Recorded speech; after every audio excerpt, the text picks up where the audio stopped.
Jaws was released in the summer of 1975 and changed Hollywood forever. The story of tourist town Amity Island and its becoming prey to a great white shark, the film was the highest grossing of all time and launched the career of its young director, Steven Spielberg. My name's John, and the half-assed astronauts with me are Westy. Don't tell me. Mother! Luke. That's some bad hat, Harry. And Matt. Oh, boys, I think he's come back for his noon feeding. It's 1975, we have a panic on our hands on the 4th of July, and all the right movies covering Jaws. It's like ringing the dinner bell, for Christ's sakes.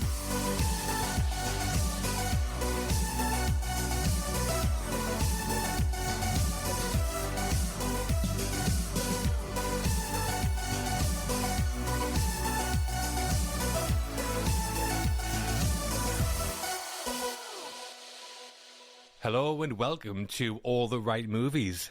It's not a boat accident, it's not any propeller, not any coral reef, and it isn't Jack the Ripper. It's a podcast on classic and hit films. It is the 25-footer, this one. Well, yeah, this episode, they don't come much bigger, do they? No, not at all. Maybe not. As our 100th ATRM Classic episode, the whole gang are here as we go back to where it all began by recovering the film that was the topic of our very first episode. Ooh. Yep. So we're talking Spielberg, epic speeches, Spanish ladies, and more as we tell the story behind the first blockbuster of them all. What else but Jaws? Yeah. Oh, Yeah. massive. Before we head down to the beach, though, Luke, I think you have a word or two to say about becoming an ATRM patron. Yes, I do. Familiar territory again for us talking about Patreon, but Yep. there is a monster offering available to you if you sign up to be an ATRM patron supporter. It's where our biggest fans support us and is the only place you can get a hold of every single podcast we've ever produced. Now, only the most recent 20 classic podcasts are available on general release, and you can get your hands on the rest if you become an ATRM patron. As this is episode 100, as John, you've just said, there are naturally 80 episodes available in our Patreon podcast archive. Also available are 61 podcasts that we've produced exclusively for Patreon, and that number increases every month with a brand new episode of our current exclusive podcast, Double Feature. Nice. I'm glad you're doing this because I still would have got that wrong, even numbers. Yeah, I'd have said there was 99 available. Yeah, I know. Yeah. And on top of that as well, you can vote for the films that we talk about and ask us questions for them as well, which we'll answer live on the show. So there's a lot on offer, and we're not asking for much in return. So if you love the show, support us at patreon.com/alltherightmovies. We'll take that bounty in cash or check. Absolutely. Whatever you can do, guys, is massively appreciated. Thank you so much for everyone who signed up and everyone who has a look. And whatever you want to do is perfectly fine by us. So thank you very much. Yes, please. Thank you, guys. So, if you need a bigger movie podcast, look no further. Do right. Back to the here and now, though, it's the big 100. It's Jaws. It is. So why have we gone for this one, Westy? Oh, me first. Amazing. It's the inventor of the blockbuster, as you said at the top. It's an absolute classic in every sense. I think it just gets better the more I watch it. It's just showcasing the true talent of a really hungry young filmmaker in Spielberg. You can see all of his traits in this. He carries this through his whole career. It's so cleverly done. The technical elements are just so perfect. He just hits the ground running with this, and there was a lot behind it. There was a lot of trouble making it, but that is kind of in the film, and we'll talk about all of these things. But to me, it's just a really exciting film where I was scared to go in the bath for 6 months. I would go swimming every week, and there was a separate diving pool, and I refused to go in because I thought as soon as I jump off the diving board, I'm just going to land in the shark. It's just going to come out of the water, and I'm going to land in its mouth. And it's a film that's an obsession for some people. You know, it's one that lives with them. It's a very comforting film for people. It's one that they grew up with. It's just, I think, a very, very important film and a milestone in cinema history. So obviously we've got to talk about it. Yeah, I mean, I think the four of us are going to be talking about Jaws until the day we die. Very possibly, yeah. And that's fine with me, to be honest. Yep. Yeah. I mean, I've loved Jaws for as long as I can remember, and likely will until that sweet release of death. Just objectively, the highest grossing film in history at the time, the first summer blockbuster, transformed the filmmaking business model, the movie that made the career of maybe Hollywood's most important ever figure, still one of the most popular movies out there, and one of the great behind the scenes making of stories. So yeah, it's tailor-made for us, and we'll be talking about all that stuff. Yeah, it's the blueprint. Yeah, it's massive, it's fascinating, and we always have a hoot talking about Jaws. So yeah, Here we go again. Mm-hmm. And Matt, Jaws for you? Well, it's just absolutely timeless, isn't it? People pass it down to us. People of our age have passed it down to the next generation. I remember really vividly putting this on for my son when he was about 8. And I thought, I don't know if I've done the right thing. I don't know if he'll enjoy this, because he was so into superhero films and cartoons and Star Wars. Yeah, I'm right there right now, to be honest, and I'm really worried. Well, here's the thing. If you think they're going to get fidgety, my son didn't. He was just completely enraptured by it from that shocking beginning right through to the end. And I think that tells you everything you need to know about how much it still works and how much it will always work. Yeah. And Luke, how about yourself and Jaws? Yeah, I think this film is taken on kind of like an almost mythical quality in my mind. Because the number of different interactions that we've had over the last 5 years of doing this podcast, the film that gets referenced way more than any others is Jaws. From interviews that we've done to polls to comments from people on X and our patrons, it's universally beloved. And I would put money on it coming top in a universal poll of the greatest movie ever. Universal Pictures poll, do you mean there? Probably come top of that. Definitely. I think just from a personal point of view as well, I just can't remember a time when I wasn't aware of Jaws in one way or another. And I can't think of any other film more befitting of us commemorating our 180 RM episodes. Nice. So Jaws was produced by the Zanuck Brown Company and Universal Pictures, distributed by Universal, and released on June the 20th, 1975. Filmed on location at Martha's Vineyard in Massachusetts, the film was directed by Steven Spielberg, written by Peter Benchley and Carl Gottlieb, based on Benchley's novel of the same name, and it stars Roy Scheider as Chief Martin Brody, Richard Dreyfuss as Matt Hooper, and Robert Shaw as Quint. Let's get ourselves to Amity then, should we? Let's do it. Let's do it. Let's do it. We're talking the head, the tail, the whole damn thing, but we're starting with the beginning of Jaws. Let's go swimming. The beginning. Jaws and the Great White don't hang about, and the first act of the film is full of shark attacks off Amity Island. We're going to be talking about the death of Alex Kintner and Charlie the fisherman swimming for his life, but we're starting with the opening scene. We are. So a student beach party in the early hours is where we begin. A group of teenagers are smoking, smooching and singing on the shore, and a boy and girl decide to go skinny dipping. Chrissy Watkins strips off, enters the water, and after she's targeted by a killer shark, doesn't make it back out. Nope. One of the most famous openings to a film out there, Matt. Yep. Does it deserve the status it has? I think so, absolutely. And what strikes me when I come back to it is how much Chrissy's death contrasts to every other death in the film. Mm-hmm. Every other person that gets killed by the shark, it's one or two chomps and then they're eaten. Chomps. Yeah, like the chocolate bar. Oh, lovely reference, that. Yeah. Do you remember when they were 10 pence? Those were the days. Yeah. If you can get Highland Toffee in there, Matt, that's the all-time win. Oh, devastated. The shark would still be there if she was a Highland Toffee, just chomping it. But this death, this is really sadistic. She's getting dragged about, getting pulled from one end to the other. When she thinks it's stopped, it comes back for more. Now, I've got no idea how realistic that is of a shark's eating habits. I suspect maybe not, but it has to be this savage for it to scare the crap out of the audience. This is how lethal this creature is. So, for a death scene where it's all in the performance, it's all in the sound design, the music, the panicked breathing she does when it first tugs a leg, it's incredibly brutal. It certainly is that. Yeah, I mean, to me, this is one that's more intriguing than it is terrifying. I was never really scared by this. I was more like, what is happening? Young Westy, intrigued by what's going on here. Intrigued? Yeah. How do you do this? This is fantastic. But it does pale in comparison to the other death sequences, which are so kind of in your face and so obvious about what's going on. This is very Hitchcockian, and it just leaves it up to the imagination. Yeah. And that makes it a little bit more terrifying. It's beautifully shot by Bill Butler. That just looks absolutely wonderful. And when they're running across and you've got them, the fences and the dunes, I'm like, that looks like Shield. That looks like where I'm from. Oh my God, I'm never going in the sea ever again. This is too much. It's really, really, really well done. And again, an astonishing way to open a film. And if anyone knows how to do an opening sequence, it's Steven Spielberg. Well, that's true enough. He invented it, I think, didn't he? Absolutely. He did the film before the film. 6 acts. I've gone over this before. I was waiting for that bit, Westy. Film in 6 acts. Here we go. You just have to sign up to Patreon if you want to hear that crack. I'm not doing it again. Yeah, I mean, for a scene that's only a few minutes long and which has next to no dialogue, and we don't even see everything that's going on, it's crazy how much there is to talk about. Yeah. It's tense, it's terrifying, it's really inventive. And maybe the thing I notice most now when I watch this scene is how well shot it is. Like you said, Westy. Oh, stunning. Yeah, every frame, certainly all the ones of Chrissy in the water, are like perfection. Mm-hmm. The shot of her in silhouette as she runs and dives into the water. The underwater shot looking up at her like kicking legs. And that wide shot when she has her leg in the air and then disappears like a synchronized swimmer. Yeah. And then the close-ups on Chrissy's face as the shark attacks and pulls her under.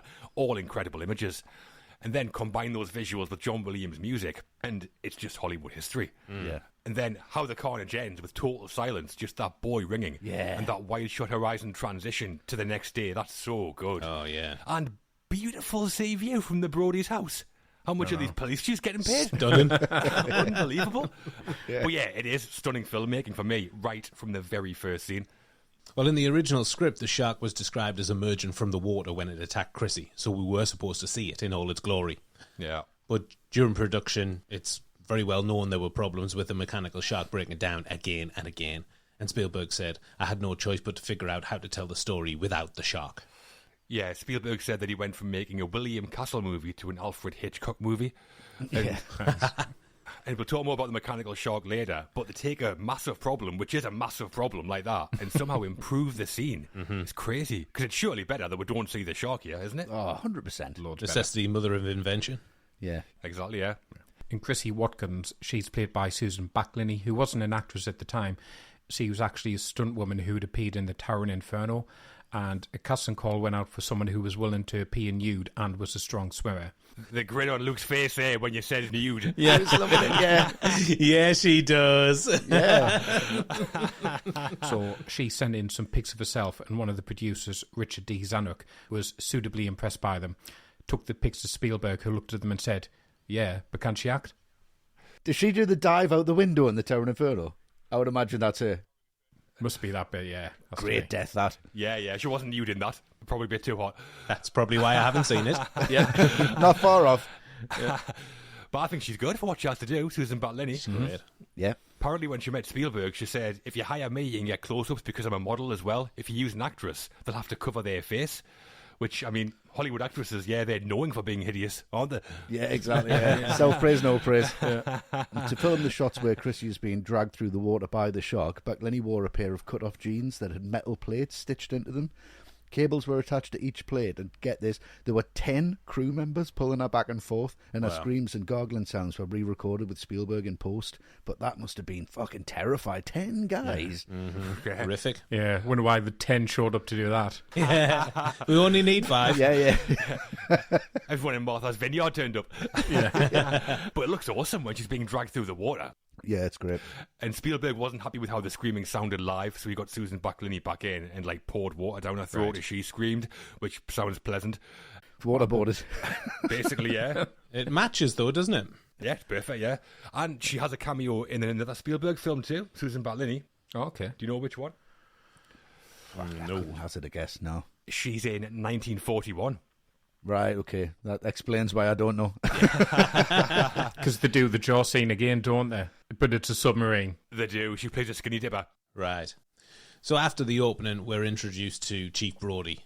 And the scene that I love with him in his introduction is the one on the ferry. Oh, yeah. With the Mayor Vaughan. Yeah. I mean, this is just an ambush.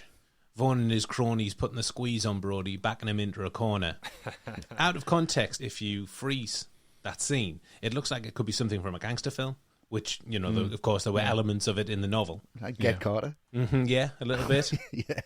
I think it's got some wonderful dialogue. Vaughan says that if people can't swim here, they'll gladly go to Cape Cod or Long Island.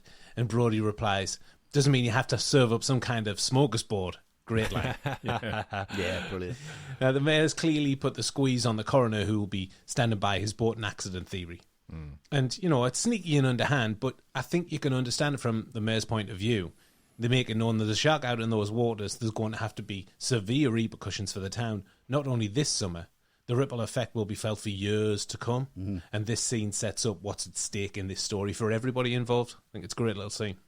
Yeah, it shows his fear of the water as well, because it takes him ages to realise there's actually a car behind him and people getting out of it. Yeah. He's just surprised. Yeah. There's one of these in South Shields as well, Westy. You must have been having a panic attack. Honest to God, don't get us started. I mean, it's not quite as exciting as what we just talked about, but this is still impressive as a scene to me. Yeah. Such a great setting for a dialogue scene, because the camera's static, but with the ferry moving, the background's like swirling around the characters as they talk. Yeah. Spielberg's like a magician. He pulls like interesting visuals out of thin air. Yeah, it's great. And our first sight of Mayor Vaughan, played by Murray Hamilton, he's got lots of great lines like, "Fellas, this is not the time or the place to perform some kind of a half-assed autopsy on a fish." Flawless. Yeah. How's he in the film? Yeah, I think Hamilton does a great job, and you're not hating the mayor, even though he's effectively a murderer. Yeah. And he doesn't take the fall for any of it, even though he's got blood all over his hands. Yeah.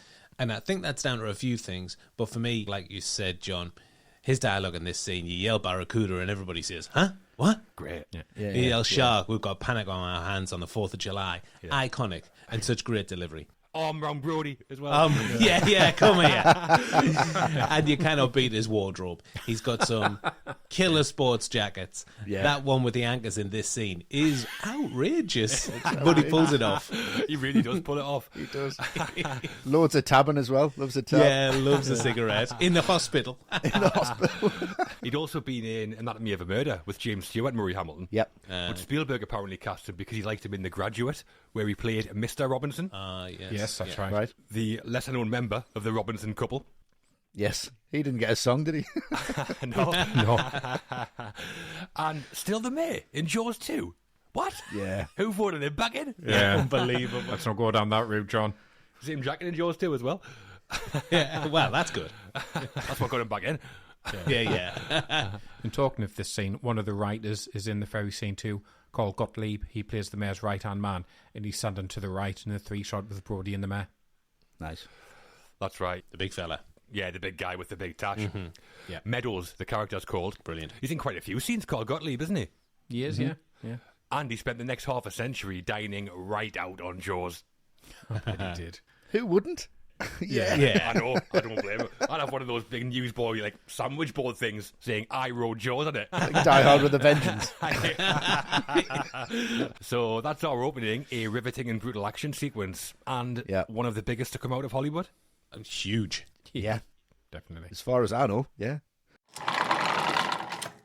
With the mayor refusing to raise the alarm, the beaches stay open, and on a busy summer's day, the shark strikes again. 10-year-old Alex Kintner is killed, and we then meet shark killer Quint offering his services, and a couple of fishermen trying to cash in on the $3,000 reward for catching the shark. Yeah. A lot to get your teeth into there, Westy. Yeah. How's that for a link? Alex Kintner. I think it's wonderful. So good, I'm just not even going to acknowledge it. That's how good it was. But I mean, Alex Kintner death, I mean, irresponsible for a start. This is what happens when you have a child in your 70s. So, like, Mick Jagger. yeah. Are you listening, Jagger? Yeah, you listen to De Niro. This is what's going to happen. But I mean, it's pure cinema, isn't it? I mean, the use of technique here is just second to none. There is these transitions, people moving past the camera. It's like TikTok in 1975. You've got all these transitions coming past. It cuts to a new scene. You see Brody just not listening to people. You've got that amazing sound design coming in, and he's just looking, and he's so confused. And you've got all of these moments that could be shark attacks that aren't shark attacks. Fucking hell! Like, how intricate does this need to be? And it just builds tension, and you don't even know he's building the tension up. And then you get that dolly zoom. You get all of these kind of moments where I think in this sequence is more than any average director would use in a whole film. And it's not overused either. It's absolutely necessary, and it really, really works, and it's really, really shocking. And I think the whole moment is great, but the actual death, the shark kind of rolls over. Yeah. You know it's real. And then there's just that spray of blood. And you're like, oh, Jesus Christ. And it's just so, so shocking. And her reaction when Alex doesn't come out of the water is heartbreaking. Yeah. But it always reminds, when you see that It is. that inflatable that he was on and it's just washing up on the beach, I'm like, Oof. fucking hell. I was like, he did that again in Saving Private Ryan. It's like, that's the Omaha beach shot. What, the same Lilo? Made it all the way across there? Yeah, that's how they landed in Normandy. Do not know the history. But it's absolutely fantastic sequence, and just one that if you watch that, if you want to make a film, just watch that. There's so many ideas in this sequence, technically, that are just perfectly executed. It's wonderful. It absolutely is. Yeah, it is. And Brody is a nervous wreck in this sequence, isn't he? Oh, he's all over the place. Totally in the wrong gear, like chino shorts. He's not going to get in the water. It's not going to happen. But whereas Chrissy's death scene was very intimate with lots of close-ups and she's naked, Alex's is much more distant. We see the attack from like 100 feet away on the beach in that white shot you're talking about where the shark rolls over. That's a great shot as well. Oh, that's terrifying. It is terrifying. Yeah. But what doesn't change is the level of filmmaking is still ridiculously high. If anything, it goes up. Yeah. That tracking shot you're talking about, Westy, that zones in on Alex on the beach like a sniper. Awesome. Yeah. Those wipe edits as people pass the camera and Spielberg like punches in on Brody. Yeah. Pippet the dog goes missing. I mean, you know a director means business when he threatens a dog. Always. Yeah. Oh, yeah. Devastating.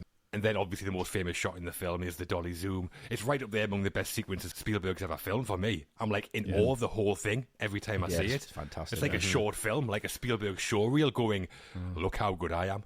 I don't even think he's saying that. I think he's just going, I'm going to throw everything at this because I'm nervous as fuck. Yeah. He's just going, I've seen this work before. I'm going to put this in because I know it works. Yeah. But everything works and it shouldn't. Well, yeah, exactly. It does all work for how much is in there. It never takes you out the film or the story for a second. No.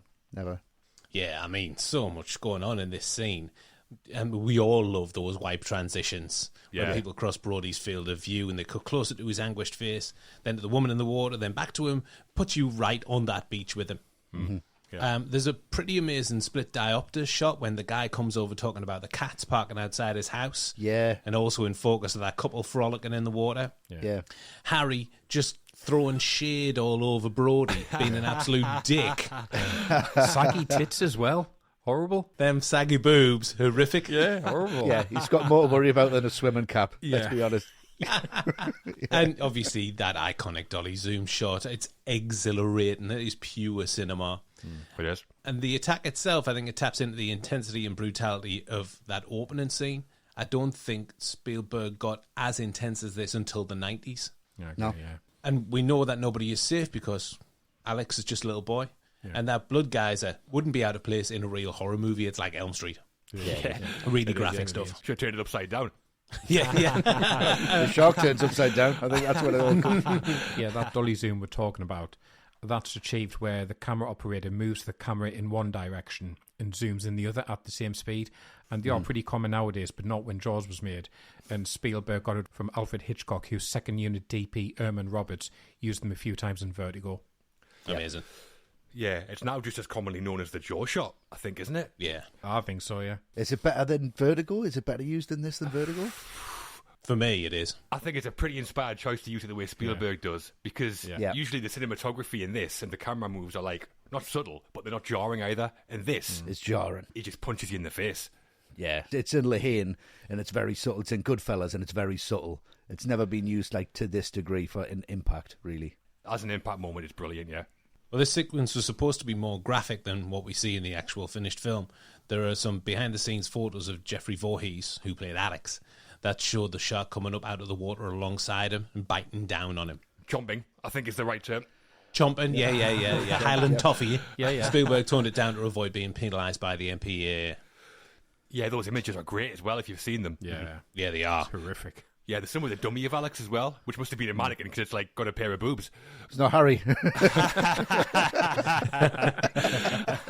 But again, definitely better the way we kind of build up to the full reveal of the shark, I think. Yeah, definitely. Alex's mother is played by Lee Fierro. She trained as a theatre actress and moved to Martha's Vineyard a year earlier, which is where Spielberg cast her. The scene where Mrs. Kinter turns up and slaps Brody, was a heartbreaker, that. Fierro kept messing it up and had to slap Roy Schneider 17 times. And on one take, she knocked his glasses off his head. I always think his glasses should have come off, though. Like, every time I watch it. Should have stamped on them. Yeah. Who's she with? Is that her dad? I don't know. Because it's really irresponsible. I don't understand. And also with that scene where she's like, my boy is dead now. Lee Fierro, apparently she refused to say what was in the original script, so Spielberg changed it for her. Right. She didn't say what it said, but she said that she objected to the profanity. So I'd love to know what you called him, like a C-bomb or something from Mrs. Kidman. Yeah. Mrs. And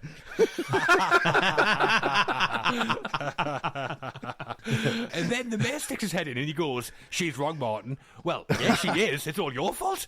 Yeah. Why doesn't he jump in when she's talking? As soon as she turns her back, yeah, she is wrong.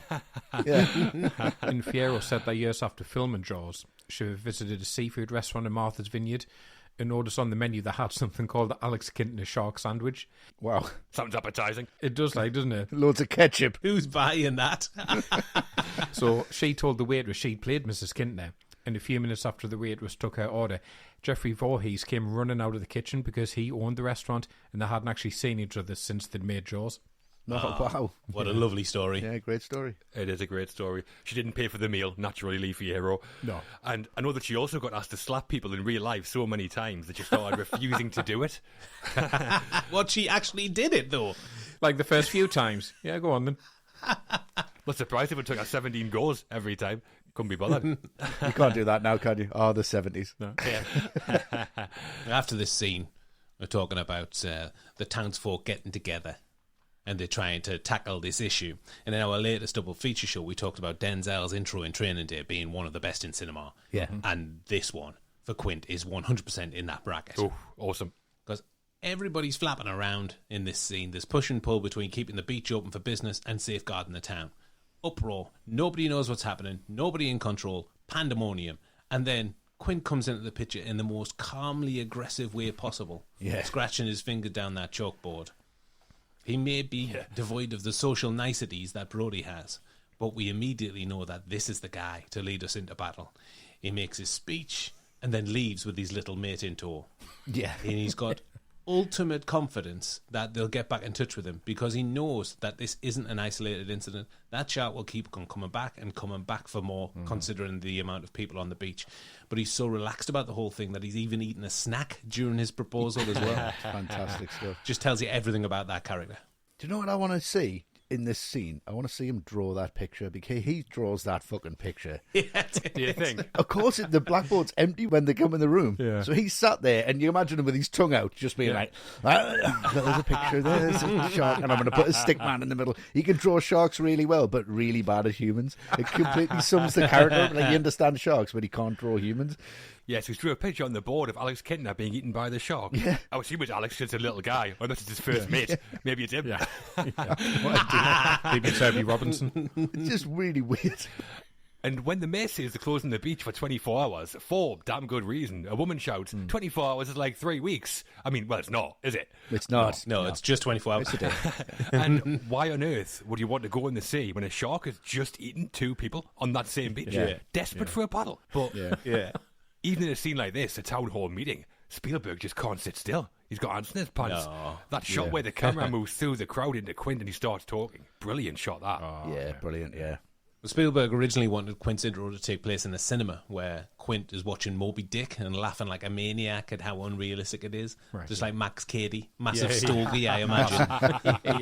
Counselor! Counselor!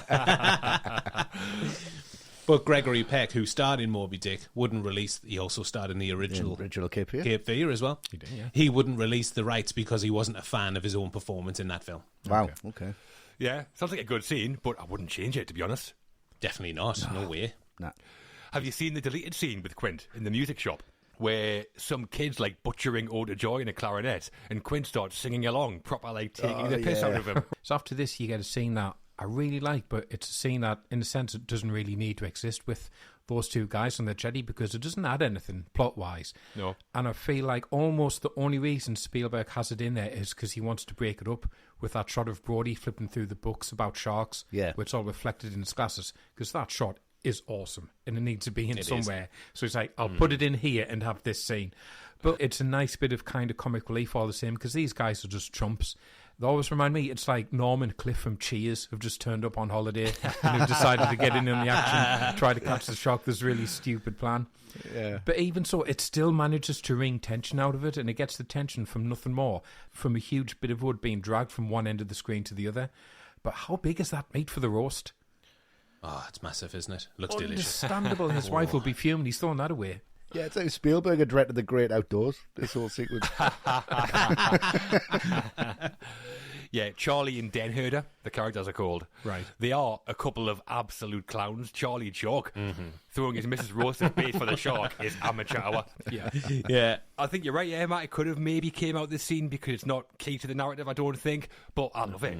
I especially love that moment when Charlie's been pulled out to sea and he starts to swim back, and then we cut to the jetty in the water. It slowly starts to turn around and the score light kicks in. And then, swim, Charlie! Oh, this is brilliant. And he's rubbish. Doggy paddle for Charlie. Come on, put your back into it. But great scene, one of my favourite scenes in the whole film.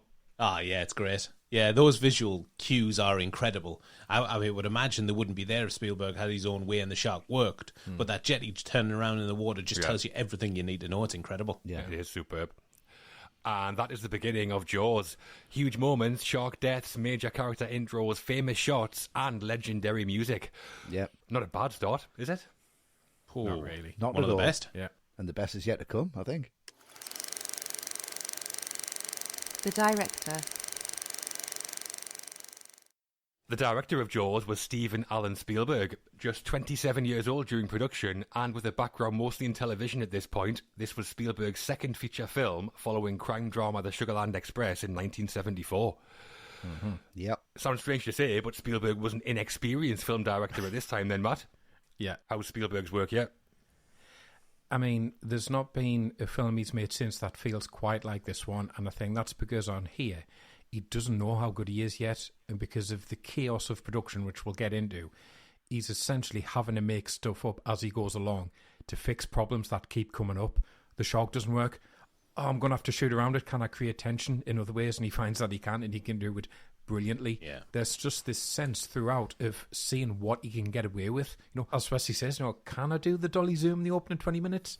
I'll give it a go. I'll see. I think I can. I'll throw it in there. And he doesn't quite know that it's going to work as brilliantly as it does. And every film he's made since has a much more controlled feeling to it. Jaws, it feels like he's juggling so many plates, and the whole thing is about to collapse around his ears. But he pulls it off through sheer instinct alone.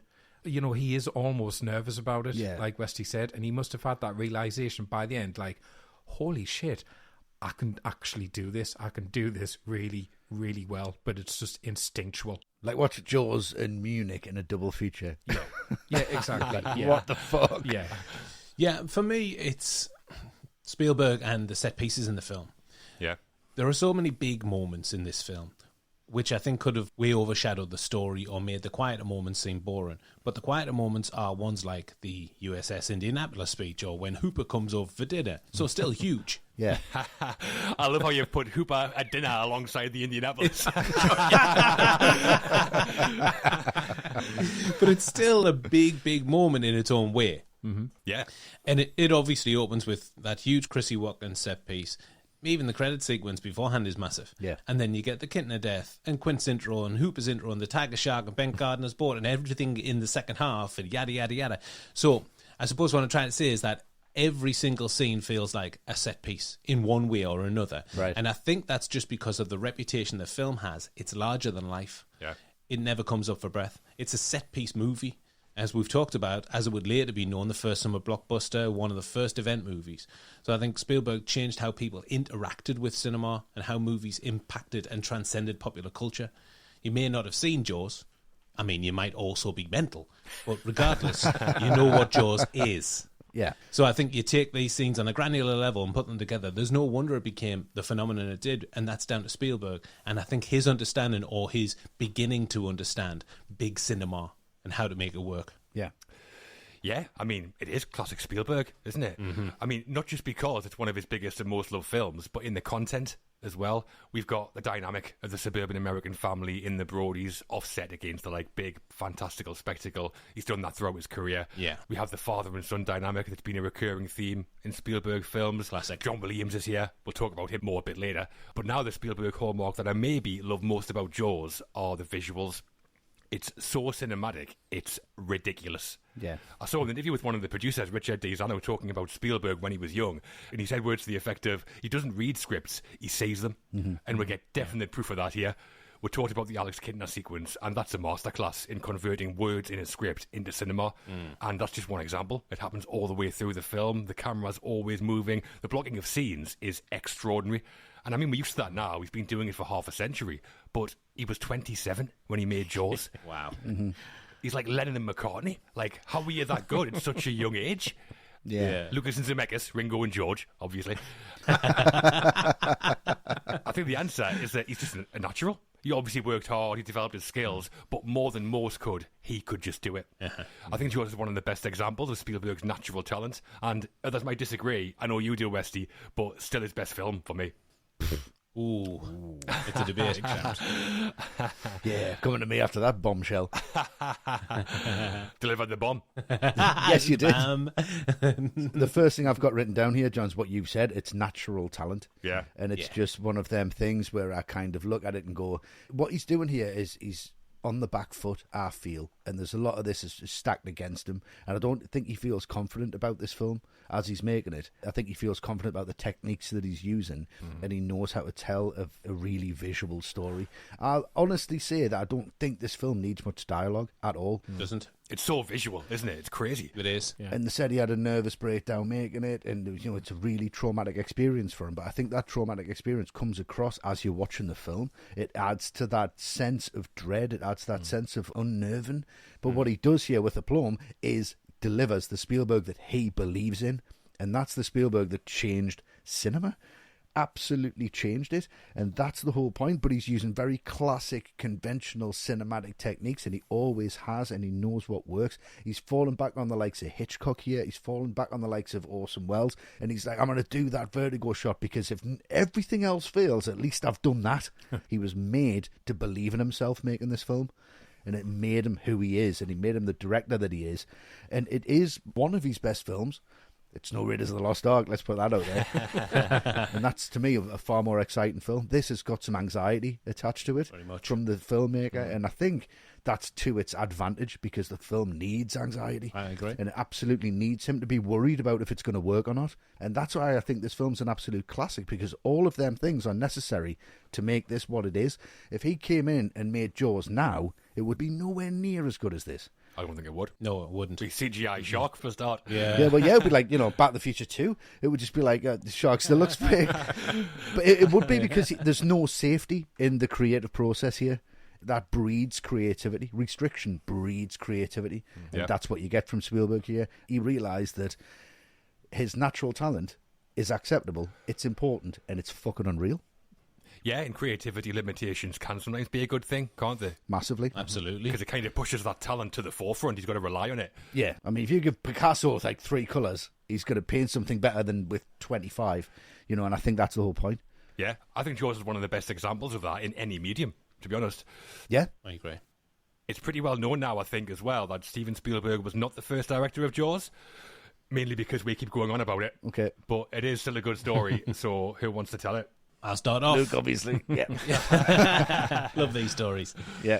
Yeah, the first person Universal hired to direct Jaws was Dick Richards. At the time, he was a world-renowned photographer and was brought in by the producers Richard Zanuck and David Brown after they saw The Culpeper Cattle Corps, Richards' directorial debut, a Western, one of only a handful of Westerns that I've actually seen. Oh, wow. Oh, really? Is it good? It's fine. You missed the trick there. You could have said one of the only fistful of Westerns that I've seen.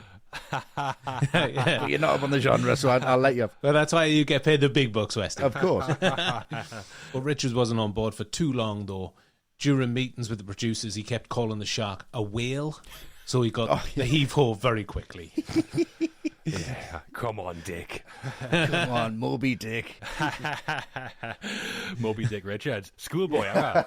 But apparently Richards' plan was to show the shark in the opening scene, like with Chrissy, I mean. Not like on the beach, I assume, with the students. That would have been weird. Yeah, it would have been weird. Just having a beer. Getting stoned. So Universal were looking for a new director and apparently considered Michael Winner because he just made Death Wish. Terrible choice. Terrible Winner, choice. like. Imagine that. The Death Wish, all right. Yeah, it is. Winner. Yeah. However, Zanuck and Brown had just finished producing a film called The Sugarland Express and were very impressed with the director, so recommended him to Sid Sheinberg, the head of Universal. And Zanuck said, within 2 days we knew he was extraordinary, and that was obviously Steven Spielberg. Yeah. Nice. Thank God for that. I thought you meant winner was extraordinary there. Extraordinarily bad. Winner doing it. Amazing. He's too British to do it. It would have been cod and chips, wouldn't it? Twice. Didn't do Jaws, just did a shitload of Death Wish sequels instead. The Faces of Death. Spielberg was already known to Scheinberg as he'd done a lot of work for him as a TV director, like Jewel, which is a fucking great film, and my personal favourite, first ever episode of Columbo called Murder by the Book. What a fucking episode of Columbo that is as well, as a pilot. Oh, What an episode of TV. It's unbelievable. there's everything in that. If you think you're talking about the Alex Kinder murder, there's more in that. It's exhausting to watch. It is. The first 10 minutes are more cinematic than every other episode of Columbo put together. It's like Dutch angles and long tracking shots and like crossfade transitions. It's like, who's this? Brilliant. Yeah. No, would that be a Falk had a glass eye? Probably caused by Spielberg. Which camera do I look at? Outrageous accusation. And famously, Spielberg had to deal with a lot of issues throughout production. So first, when production started, a Screen Actors Guild strike was taking place, so it was difficult to hire actors. In 9 days before filming started, Spielberg still hadn't cast Quint or Hooper. Oof. 9 days. Yeah. Fucking hell. Yeah, I've heard Spielberg tell a story that one night during production he was at a party and a famous Hollywood actress who was never named came up to him and basically said, "You're never going to work in Hollywood again," which was nice of her. Wow, nice. Wow. And maybe the worst prediction ever. Yeah. Yeah. Bet she was begging for work afterwards. I'd love to know who that was. Yeah. And then when shooting did start, the script wasn't finished and Spielberg and Carl Gottlieb were writing scenes at night that they were scheduled to shoot the next day. Yeah, so he was working like non-stop, basically. But Carl Gottlieb said that during filming, while they were doing that, Richard Dreyfuss was living it up and sleeping around with loads of the Martha's Vineyard girls while he was working every night. Yes. I mean, blame the script all you want, but I'm not entirely sure Gottlieb would have been in there with the ladies with Dreyfuss. No. I've got a lot on. And Spielberg also made the decision that he wanted to shoot the scenes set at sea, actually out at sea. Spielberg, Zanuck and Brown hadn't done that before, obviously, and there were loads of unforeseen problems, like whenever there was bad weather, they just had to stop filming, and there's a lot of bad weather at sea. There is. And it would often happen where they'd be filming and a boat would suddenly appear on the horizon in the background and you'd have to wait for hours for it to pass out a shot, and sometimes another would appear at the last minute. Just a nightmare. Or a real shark, and they're like, oh, for fuck's sake. Does that one work? Does this work? Well, very famously, talking about it, the mechanical shark regularly broke down, which we'll talk about more later. And those sea scenes were filmed on Quint's ship, the Orca, and at one point during filming, the Orca sank and had to be abandoned. Spielberg said the cast were taken off first, and one of the sound guys was left on the Orca holding a boom above his head shouting, "Screw the actors, save the sound department." Sorry, mate, you're going down with the ship. Yeah. You're definitely behind Shaw, like. And there's audio recordings from the walkie-talkies they had at the time of Joe Alves, the production designer. He's really calm, just going, "Hi, Joe here. The boat's sinking." So, obviously, these problems caused huge delays. The planned 65-day shooting schedule overran to 157 days. Bloody hell. And the budget went up from $4 million to $9 million. Spielberg said, "It's the hardest production I've ever worked on. I had nightmares for a lot of years." Waking up in a cold sweat, like George McFly. Learning the hard way. So yeah, production started at the beginning of May 1974, was supposed to finish the first week of July, and actually finished in the middle of September. I mean, I can still sense the stress now, decades later. Yeah. For his work on Jaws, Spielberg was not nominated at the Oscars for Best Director. It was some roster that year. Kubrick, Fellini, Milos Forman, Robert Altman and Sidney Lumet were the nominees. Incredible. Big names. Yeah, Jaws wasn't nominated for Best Picture, though, and lost out to, do you remember what? Cuckoo's Nest, wasn't it? Cuckoo's Nest. Yeah. One Flew Over the Cuckoo's Nest, and that also won Best Director for Milos Forman. Yes, Yeah. yes, it did. So, no major award recognition for Spielberg for Jaws, but he went on to do all right for himself, and for us, pretty incredible work from him here. Absolutely. Oh, yeah, one of the very best. The cast. Spielberg was largely unknown as a director at the time he made Jaws. The actors were mostly more famous than he was, and we're going to talk about some of the cast now in our three leads. That's Robert Shaw as Shark Hunter Quint and Richard Dreyfuss as Shark Scientist Matt Hooper, but we're going to start with our protagonist. We are. Certainly are. The big man. So Roy Scheider is Chief Martin Brody. Fresh from New York, Brody has been appointed Chief of Police on Amity Island, and we follow his story from a man afraid to go in the water through having to deal with the shark preying on beach dwellers to ultimately killing the creature in the climactic moment of the film. It's only an island if you look at it from the water, Luke. Strange logic. Yeah, I don't quite know what that means. But what are your thoughts on Scheider as Brody? Yeah, I think Brody is looking for something like this to happen. To be honest, the way that he reacts when he first hears about the shark. Because he's a big city cop who's no doubt seen his fair share of action. And he's settled for the quiet life. When he gets something like this, he's all action. Right, we've got to make some signs. We've got to close the beaches. Yeah. He's hardly John McClane, is he? Get Polly to do the writing. Yeah. He actually asks where's the closed beach signs and they haven't got any. Yeah. It's amazing. But he takes this so seriously. Yeah. He's very kind of laconic at the start, but then as soon as he gets this, he's right into action. And because this is the biggest thing he's had to deal with as a copper since coming to Amity. And it feels to me that Scheider has tapped right back into Claudy Rousseau, his character from The French Connection. And what would happen if Claudy got sick of Popeye's shit and opted for a quiet life with his old lady at the beach? Yeah. But then the old reflexes kick in, and he's acting like he's back in the Bowery, but on the water. Yeah. Like Marathon Man. Yeah. I think Scheider is the perfect everyman. I love him here. Yeah. He is. Classic everyman character, Brody. And I think Scheider's excellent all the way through. As the likeable, kind of safe, competent cop at the start, and also the action hero at the end. Yeah. And I think he's especially good at playing the times when we see Brody as just a man who's, like, stressed out of his head. Like when Hooper first arrives on the island and Brody frantically greets him like, I'm Brody, Yeah. I'm Brody. Almost Yeah. pulls his arm off. Yeah. But tell you who he's not helped by. Deputy Hendricks, played by Jeffrey Kramer. I'd rather have Jimi Hendrix as my deputy than him. What's he there for? Just blowing that whistle and panicking. That moment where he throws the stuff at him when he's on the phone and he just waves at him. But yeah, those moments where Brody has like the weight of the world on his shoulders add lots of drama to the film, and Scheider carries the whole thing brilliantly, start to finish for me. Yeah, great. Yeah, I think there's three characteristics for these three characters and our three emotions, really. And I think Scheider's the heart. Yeah. You've got Hooper, who's the innocence, and you've got Shaw, who's the violence.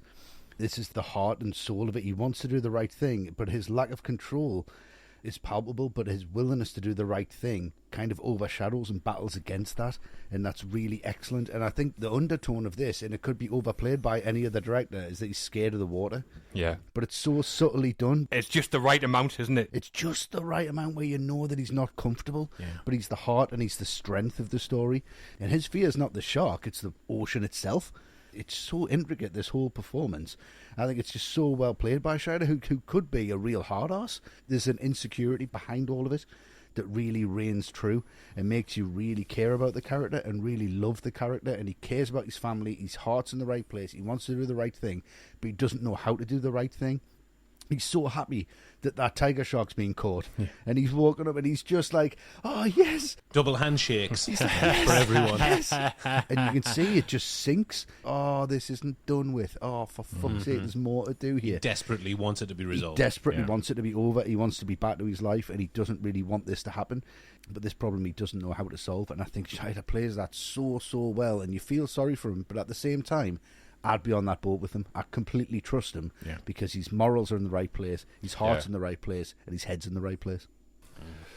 Well, casting Brody wasn't a simple process for Spielberg. Apparently, when Peter Benchley was asked by the studio who he wanted to cast as Brody, Quint and Hooper, he said Paul Newman, Robert Redford and Steve McQueen. The studio obviously vetoed that idea, as it would have been far too expensive. And also, that's far too much handsome in one film, surely. There's going to be some egos clashing there, isn't there? I think so. Yeah. So when Spielberg came in, he apparently considered Gene Hackman as Brody, and also Robert Duvall, but apparently he wanted to play Quint. Charlton Heston also wanted to play Brody, but Spielberg vetoed that, said he was just too big a star, and said the shark just wouldn't survive past the first act. No. Great. You shot him, wouldn't he? Massive rifle. Out of his cold, dead hands. The same with Hackman. One bellow from Hackman, we wouldn't see the shark ever again. Hackman would have been amazing as Quint, to be fair. He would have been. Yeah. Pork pie hat, though. Yeah. Dressed as Santa. Yeah. Just listening. It's round the corner. I can hear it.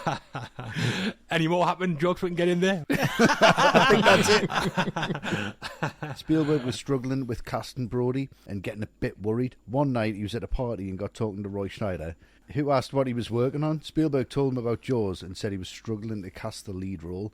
So after Spielberg told him the plot of the film, Schneider said, well, what about me? Brilliant. Yeah, love that.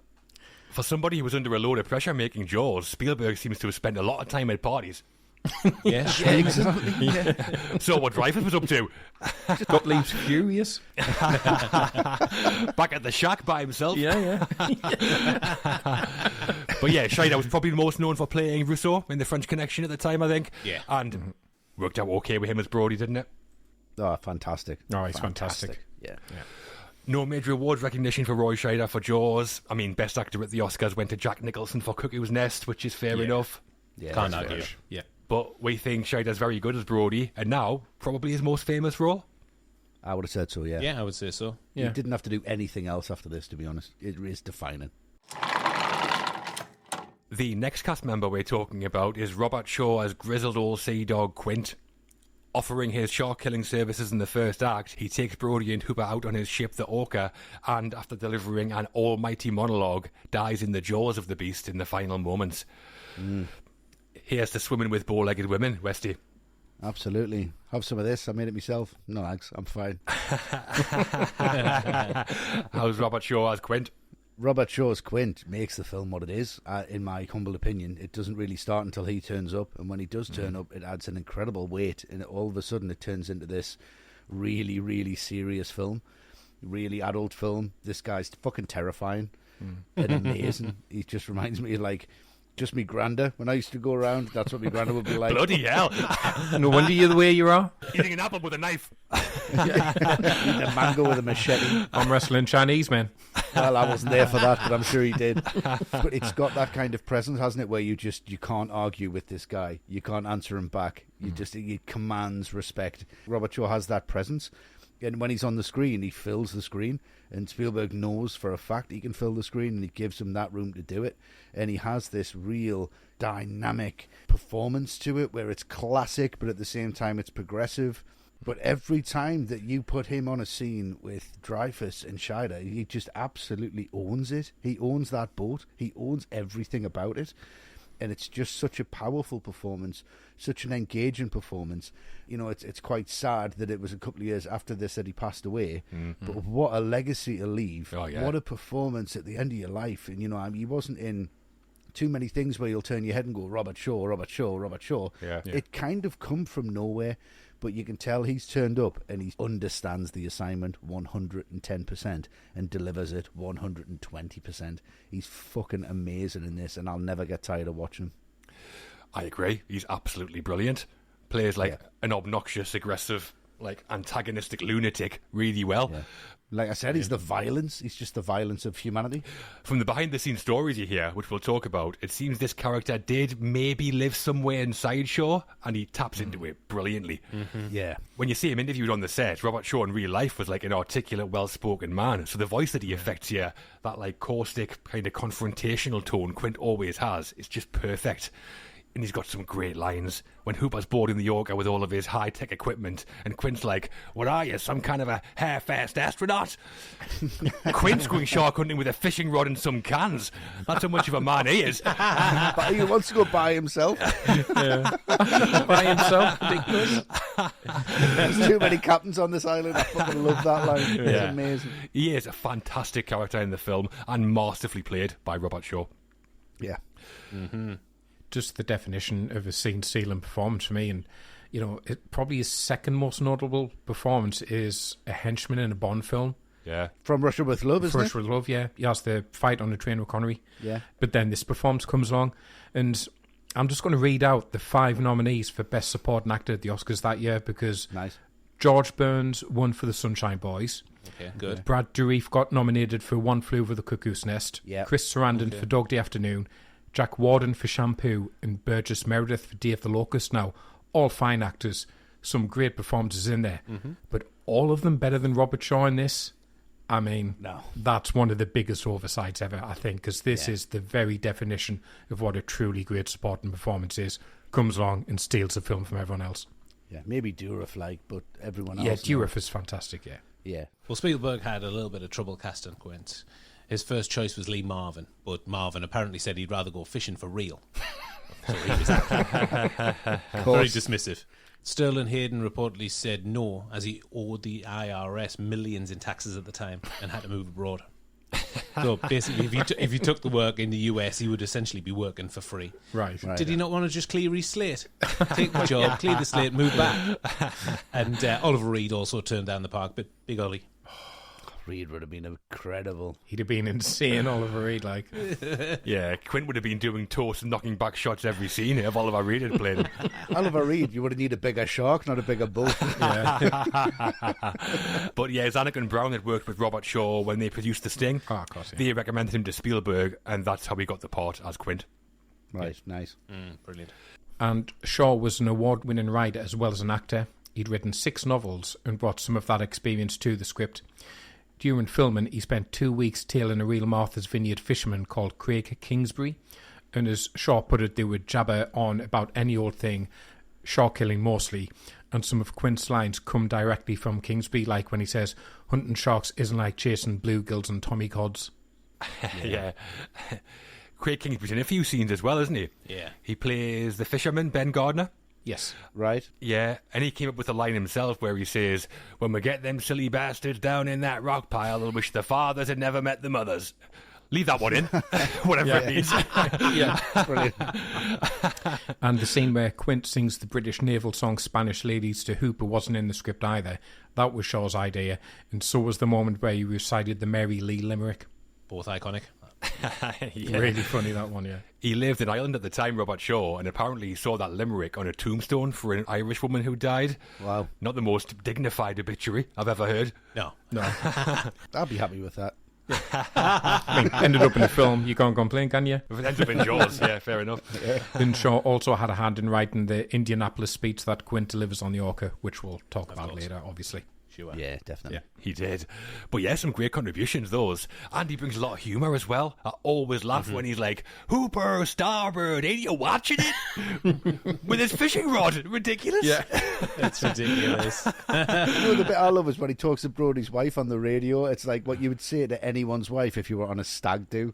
It's like, he's just gone fishing, it's absolutely fine, nothing to worry about. Okay, I'll see you later on, bye. I remember him badly. And when they were shooting the film, Shaw and Richard Dreyfuss didn't get on with each other and would argue with each other constantly. Schrader said that Shaw would say, look at you, Dreyfuss, you're fat, you're sloppy, you call yourself an actor. I bet you couldn't do 5 push-ups. I mean, probably right, to be fair. He's not fat, though. No, he's not fat. Just really belittling for no reason. And Spielberg said that Shaw challenged Dreyfuss to jump off the top of the Orca into the ocean, which was about 80 feet. Dreyfuss was actually going to do it until Spielberg stopped him and said, no, you can't do that. It's ridiculous. Love it. Yeah, well, we'll see how wide it is for ourselves when we get that awesome overhead shot of Quint in the crow's nest looking down at the Orca. That's where Dreyfuss was going to jump from. That's Ridiculous. Christ. Richard Kimball. It's high, yeah. And Spielberg tells another story where Shaw was drinking on the Orca one day, obviously up to his old tricks. And when Dreyfuss walked past him, he grabbed the glass out of Shaw's hand and threw it into the sea. It got ugly, Spielberg said. Yeah, I bet it did. Just like Dreyfuss. Imagine that had been Ollie Reed. There'd have been a murder. it wouldn't have just been one glass. Turned into Bill Sykes. Bullseye. No Oscars recognition for Robert Shaw either for Jaws. I was going to say I'd be amazed if you can tell me you won Best Supporting Actor that year, but man, I think you probably can. Yes, yeah. It was George Burns for The Sunshine Boys. I don't think there's too many people talking about that performance nowadays. No. But Robert Shaw's Quint is pretty timeless. Yeah. Very, very timeless. Absolutely. The third and final member of the Three Men in a Boat gang is Richard Dreyfuss, who plays Matt Hooper. An oceanographer with a fascination for sharks, Hooper is summoned from the mainland after the first 2 beach deaths, confronts the shark in the cage, and survives to the end of the film. Yes. Yeah. He just wants to get his name in the National Geographic, Matt. How's Richard Dreyfuss as Hooper? Hooper drives the boat, chief. That's what Dreyfuss brings. That's it. Yeah, that's it. I'm done. He drives the boat. That's all he does. No, he brings so much to this, and it's so important because Hooper is essentially there just as exposition. He doesn't have the arc that Brody has. He doesn't have the backstory that Quint brings to it. He's there to turn up, to start explaining things to Brody. This was a shark attack, but it wasn't the tiger shark. The bite radius is too big. This is what sharks actually do. This is how we find them. This is how we kill them. And I think other actors might have struggled to bring that character off the page in the way that Dreyfuss does. And what he just has this youthful exuberance that contrasts really effectively with Brody and Quint in particular. Yeah, he's like a child to Quint, isn't he? Yeah, he is. Yeah. He's like an annoying little child he's got to put up with. Yeah. But he's just got this real comic charm to the role, helping himself to dinner at the Brodies. Amazing. Crushing the cup of water in front of Quint. Yeah. Pulling faces behind Quint when Quint's had a go at him. Dreyfuss, I think more than anyone in the cast, he really elevates what he's being given on the page.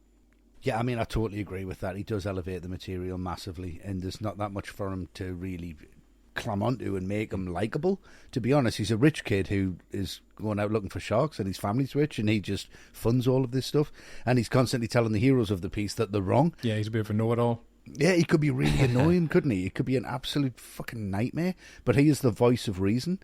Like I said, he's like a child, but he portrays the innocence in the film. He respects everything and everybody and gives them their own space.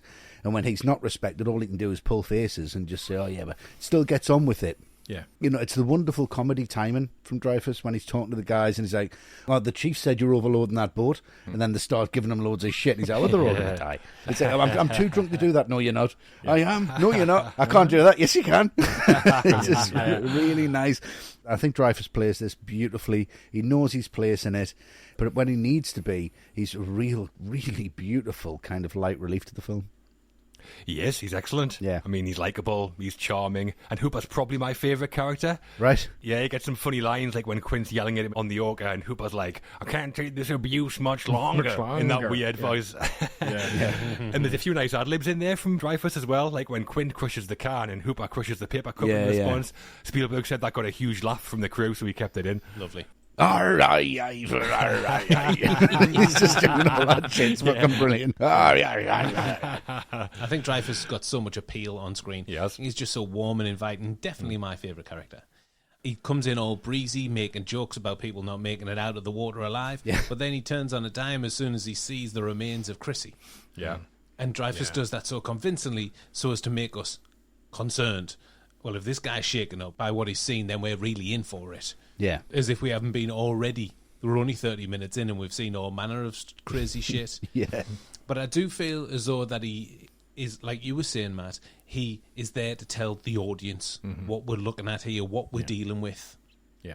And his exasperation towards the mayor in that National Geographic scene is amazing, and it turns into that mad cackle that he does. Absolutely brilliant. Incredible in that scene. But overall, I think he's just a very comforting presence on screen. Well, apparently when they were looking for the guy to play Hooper, the studio originally wanted Jan Michael Vincent, who was famous for the TV series Airwolf. Yeah. Where he played, get this for a name, Stringfellow Hawk. Yeah. Amazing. Should have kept that. Imagine introducing yourself as Stringfellow Hawk to Quint. Imagine introducing yourself as Stringfellow Hawk to anyone. But Jan Michael Vincent had like long surfer style blonde hair, which is very much how Hooper's described in the book, so that's why they wanted him, presumably. Right. Should have got Sean Penn from Fast Times. But Dreyfuss had just starred in American Graffiti, obviously directed by George Lucas. Yeah. And Lucas recommended Dreyfuss to Spielberg as a good fit for Hooper. Joined at the hip, Lucas and Spielberg, weren't they? Always in that era. Yeah, absolutely. He needs to cut him loose. Yeah, should just cast Lucas. He had a beard and glasses at the time. Faster or more intense? I don't like sand. He doesn't like sand. He wouldn't have been on the beach. Yeah, he'd just stay on the boat. When Spielberg approached Dreyfuss, though, he did say no because he didn't like the idea of shooting out at sea. But then his next film came out, The Apprenticeship of Duddy Kravitz, and Dreyfuss thought he was awful in it, so he called Spielberg up and asked if the part was still available. Right, yeah. And apparently between Dreyfuss saying no and then saying yes, Spielberg had discussed the part with John Voight and Jeff Bridges as well. Bridges would have been good, I think. Bridges would have been really good, yeah. At that time, yeah. What's that, Starman time? No, more like Thunderbolt and Lightfoot. Thunderbolt, all right, okay. Yeah. Yes. Yeah. And after production was finished, but before the film was released, Dreyfuss did an interview where he said the film was going to be bad and that he was bad in it. But he didn't lay the blame at Spielberg's door. He implicated Zanuck and Brown. Right. Right. Zanuck and Brown's fault that he was bad in the film. But I guess that came from how bad the production went. Dreyfuss couldn't see what Spielberg could, I suppose. Yeah. And now Richard Dreyfuss says that Jaws is the best work I ever did. So he's changed his tune. Well, of course, yeah. Yeah. Playing Matt Hooper was a huge shot in the arm for the career of Richard Dreyfuss. Within 3 years, he played the lead in a Spielberg film in Close Encounters of the Third Kind and won an Oscar for The Goodbye Girl. Brilliant. And here as Hooper, we're all fans of Richard Dreyfuss. Yeah, massive. wonderful. Love him. So that's our main cast. We talked a little about Murray Hamilton earlier, and we'll talk a little about Lorraine Gary shortly, but our leads, the 3 R's of Roy Scheider, Robert Shaw and Richard Dreyfuss, career-defining work from all 3. Yes. Yeah. Yeah, to see her. Yeah.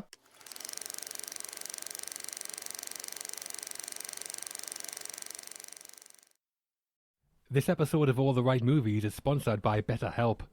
Without a healthy mind, being truly happy and at peace is hard.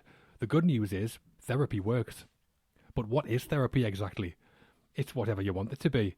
Maybe you're not feeling motivated right now and would like some tools to help, or maybe you're feeling insecure in relationships or at work, not dealing well with stress. Whatever you need, it's time to stop being ashamed of normal human struggles and start feeling better because you deserve to be happy. And now, you don't have to worry about finding an in-person therapist near you to help. BetterHelp is customized online therapy that offers video, phone, and even live chat sessions with your therapist, so you don't have to see anyone on camera if you don't want to. It's much more affordable than in-person therapy, and you can start communicating with your therapist in under 48 hours. Join the millions of people who are seeing what online therapy is really about. It's always a good time to invest in yourself because you are your greatest asset. And, special offer to All the Right Movies listeners, you can get 10% off your first month of professional therapy at betterhelp.com/ATRM. That's betterhelp.com/ATRM. Thanks again to BetterHelp for sponsoring this episode. The middle. The first act of Jaws is jam-packed, as we talked about, and going into Act 2, Spielberg doesn't let up.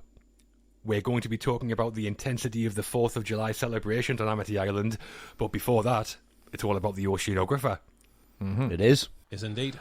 So, answering a call for help from Brody, young scientist Matt Hooper arrives on the island and gets stuck right in, with some key scenes coming immediately. Yeah. So, from Jaws beard and glasses combo Matt to ours. Matt, how does Hooper's arrival go for you? I love it when Hooper turns up. I mean, rocking that double denim. That's an amazing look. Not many people could pull that off. Canadian tux. Amazing. Oh, it is a great look. I love his look in the dinner scene where he's got the blazer and the tie. Oh, Looks yeah. awesome. Yeah. Fantastic. He looks great. This scene when he turns up, it's a really smart bit of writing because it is absolute chaos when he arrives. Brody, zero control of this situation. People just casually wandering around with sticks of dynamite. What is going on? All the boats are about to crash into each other, and Hooper brings the immediate contrast because he starts sorting problems immediately. Don't sail out of here. Don't do this. Don't do that. That's a tiger shark. That's not what you have to, though. It's too small. It's really funny how he instantly annoys the locals, though, because he has more knowledge than them and they instantly dislike him. That always gets a laugh out of me. So confrontational. Really confrontational. So it sets up his character beautifully in not much time at all, in contrast to how out of his depth Brody is, which is completely key to his character as well. So the writing in this, it's really smart. It's a tiger shark. Oh, I love that guy. He's amazing. Oh, we see Craig Kingsbury in this scene as well as Ben Gardner. He's standing on the jetty when Hooper arrives and says hello, and he goes, Yeah. "Hello back, young fella." Why does everyone on Amity Island talk like that? Why not?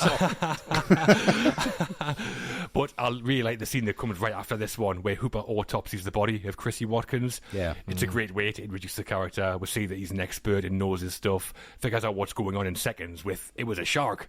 But there's vulnerability there as well, where the first time he sees Chrissy, Hooper asks for a glass of water. So he's seen all this stuff before and studied this kind of thing, but it's all been in textbooks. So in that way, he's out of his depth as well. Yes. And that doctor, who's never named, needs to hang his head in shame for saying it wasn't a shark. Yeah. The actor who plays him, Robert Nevin, he also played a doctor in Airplane. He did. I'd rather have him in there giving his opinion than this guy. Shows absolutely no remorse. I mean, they bring her remains out in a tray. Yeah. In the train, he's like, yeah, propeller that. And when Hooper arrives on the island, he tells a group of fishermen not to go looking for the shark. And those fishermen were played by real Martha Vineyards fishermen. And when Hooper asks if they can recommend a good restaurant or hotel in the island, one of them improvised the reply, yeah, just walk right ahead. Yeah, that's class. That's Yeah. a great line. Yeah, it's a brilliant line. And then Dreyfus improvised the reply, ha, they're all going to die. Yeah. Which is a nice little exchange. Brilliant. Yeah. A lot of the supporting cast were played by Martha's Vineyard residents as well. Herschel West was a real fisherman and plays Quint's first mate called Salvatore. That's the little fella. He's called Salvatore. Yeah, it's a ridiculous name for him, isn't it? He really looks like a Salvatore, like, doesn't he? He really looks like a West, I'll tell you that much. And the guys who catch the shark and argue with Hooper were all from Martha's Vineyard. Dick Young plays Pratt, the guy who says, "A what?" when Hooper says he's caught a tiger shark. Yeah, he's meant to be a fisherman, this guy, isn't he? Yeah. How has he never heard of a tiger shark? He's an absolute clown. Maniac. Should have had him in the autopsy scene. It wasn't Jack the Ripper, it was a shark. Oh, what? Well, after this scene, I love the moment where Hooper arrives at Brody's, 2 bottles of wine in his hand, red and white. Yeah. Lovely, lovely. You need him to come to your party. Yeah, great guess. That's what I'm like when I turn up. You just guzzle them from the bottle. Yeah. It's the thought that counts. I just think it shows how much of a considerate person that he is. He doesn't know what they like to drink. I'll bring both. Yeah. And here we get some backstory for Hooper. We hear the story from when he was a kid and a thresher shark ate his boat, and he's been studying them ever since. Yeah. It strengthens our opinion of Hooper, and it gives us confidence in him. Plus, it progresses the narrative because he segues into explaining that he's going to go to the Institute tomorrow. That isn't the shark that they're looking for. All done very nicely. Yeah. And there's some beautiful character nuances here as well. I love the moment where Brody pours the wine and Hooper interrupts. You know, you probably want to let that breathe. Nothing. Nothing. And there's ice in his red wine as well. There's still ice in there. Yeah. And there's loads of exposition in here as well. We find out that Brody can't stand the water and he's dishing out all the facts and figures about shark attacks, but you really don't feel it's being rammed down your throat. No. I like that. Yeah. Yeah, Spielberg loves this, doesn't he? Family meal. Oh, Father and son, right up his street. No mashed potato in this, though. The mashed potato was like a shark fin. But it's right up his street. And the film needs it at this point, I think. It's like a bit of quiet respite after all the sharks, the shouting, and the people getting slapped. So it's a great scene. But who walks into a stranger's family home at mealtime, plonks himself down at the table, grabs a plate of somebody else's food, and just goes, "Thanks very much, don't mind if I do," like Hooper does. You don't even know what it is. He's fucking freezing as well. It's been there for ages. Only a character played by Richard Dreyfuss can do that without instantly being turfed out. Definitely. yeah. There is some nice exposition there as well, where Brody asks Cooper to verify a couple of shark facts, like the territoriality theory. And he's on the bottom at this point, Brody, isn't he? Yeah. Booze and Yeah, pint of wine. Sam Allardyce. Johnny Depp. Mega pint. Mega pint, yeah. Yeah. And Brody's son in the scene, Sean, he's played by Jay Mello. In the scene where Brody and Sean just pull faces at each other, that wasn't in the script. Mello just started doing it to Scheider between takes, and when Scheider kind of gave Spielberg the elbow to say what he was doing, he loved it and filmed it. Yeah, it's great. it's such a beautiful It moment. is. It is. Yeah, beautiful. Of course, Spielberg loved it. Classic. Yeah. I think Spielberg watched that behind the camera and thought, I'm going to have like 17 kids with kid capsule. That's my career from now on, following some stories. And again, narratively, we don't need that moment, but it's a better film with it, I think. Oh, It is. definitely. Gives it a load of heart. It does, definitely, yeah. And fear when he goes out in the end, because you know how he relates to his family. It's so important. Yeah. Mm-hmm, it is. Oh, it is. The scene directly after this is when Brody and Hooper go to cut open the tiger shark that Pratt caught. The what? At the time, Spielberg wanted to direct a Bond movie. He was desperate for it, and twice had made unsuccessful pitches to Cubby Broccoli. But despite the rejection, Spielberg made a reference to Bond in this scene when Hooper pulls out a license plate from the belly of the beast and the registration number begins with 007. Nice. Yeah. I would have put some broccoli in his stomach as well, to be fair. It's also registered as Louisiana 73, the license plate, which was the setting Yeah. in the release year of Live and Let Die. And that license plate shows up again in Deep Blue Sea later on. Oh, really? Oh, wow. Yes. A nice little wild, yeah. But sorry, Spielberg, I've got Guy Hamilton. Too late. But imagine Spielberg and Sir Roger, the dream team. Oh, my God. Together at last, John. Don't even plant that in my mind. I'll not sleep for weeks. I mean, the moment after this, when they find out that they need more, and you have this incredible moment that stays with me longer than I think anything else in the film, and it's a bit that I remember the most, and it's just so well done and so powerfully done, and it's such a horror movie moment. Yeah. Before these kind of things actually existed, you have the jump scare, but I think what Spielberg does here is he really draws it out. It's the musical sting that comes with the appearance of the head. That's the thing, isn't it? Isn't it? I watched it again, and you actually just sit and watch that, but you go, Jesus Christ, all right, Stephen. That's too much. That's too long. It's like, down, what the fuck? But I think it really taps into what happens later on in the film, where they go to Hooper and say, like, okay, so where's this tooth? And he dropped the tooth. And we as an audience go, would you have dropped that tooth? And you go, abso-fucking-lutely. Too right. Definitely would have dropped that tooth. Yeah. Then you go, yeah, well, that's fair enough. We're going to have to progress the story now. And every time he goes down off the boat, when he's got no breathing apparatus, and he's just like, I'll be back in a minute. What are you doing? I can't even go under the water and just think, right, I'll be fine. I'm not going to go and look at a boat that might have somebody's dead fucking body in it without any kind of oxygen or any kind of aid whatsoever.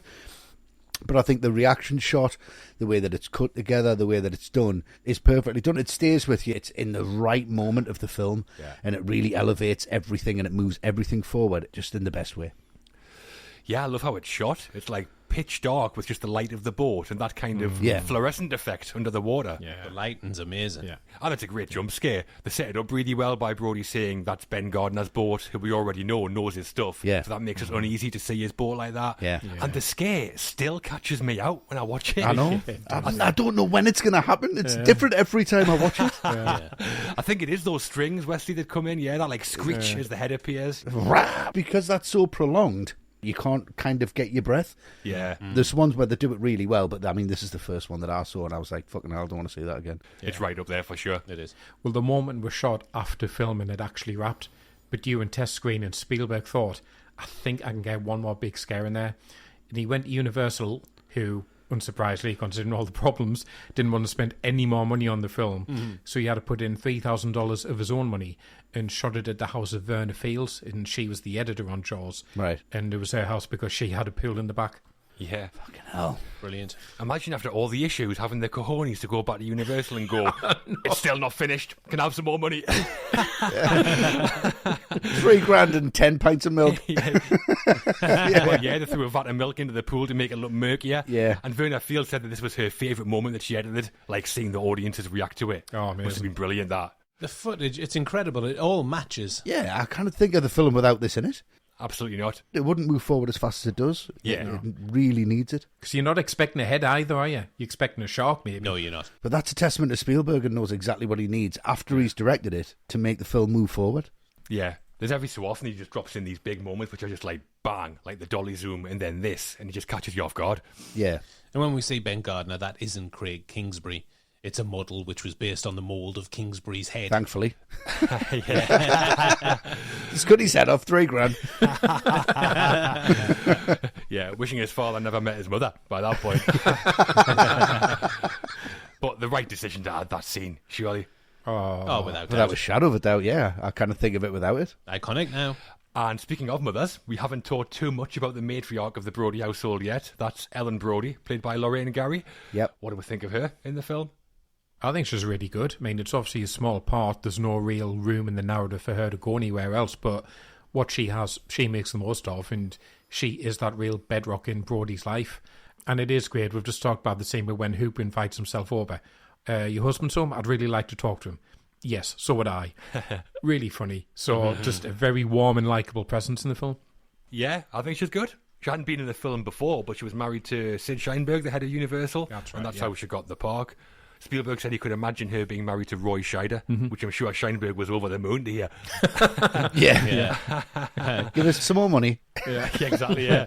I would imagine Dreyfus was trying to get in there with her as well, considering his track record. So with Hooper joining the film, our holy trinity is complete, and Hooper's straight into the thick of the action with one of the most memorable jump scares in film. Oh, yes. Yeah, one of the greatest. Well, I'll never forget it. Independence Day. Just when Maeve Vaughan thought it was safe to go back in the water, he was wrong.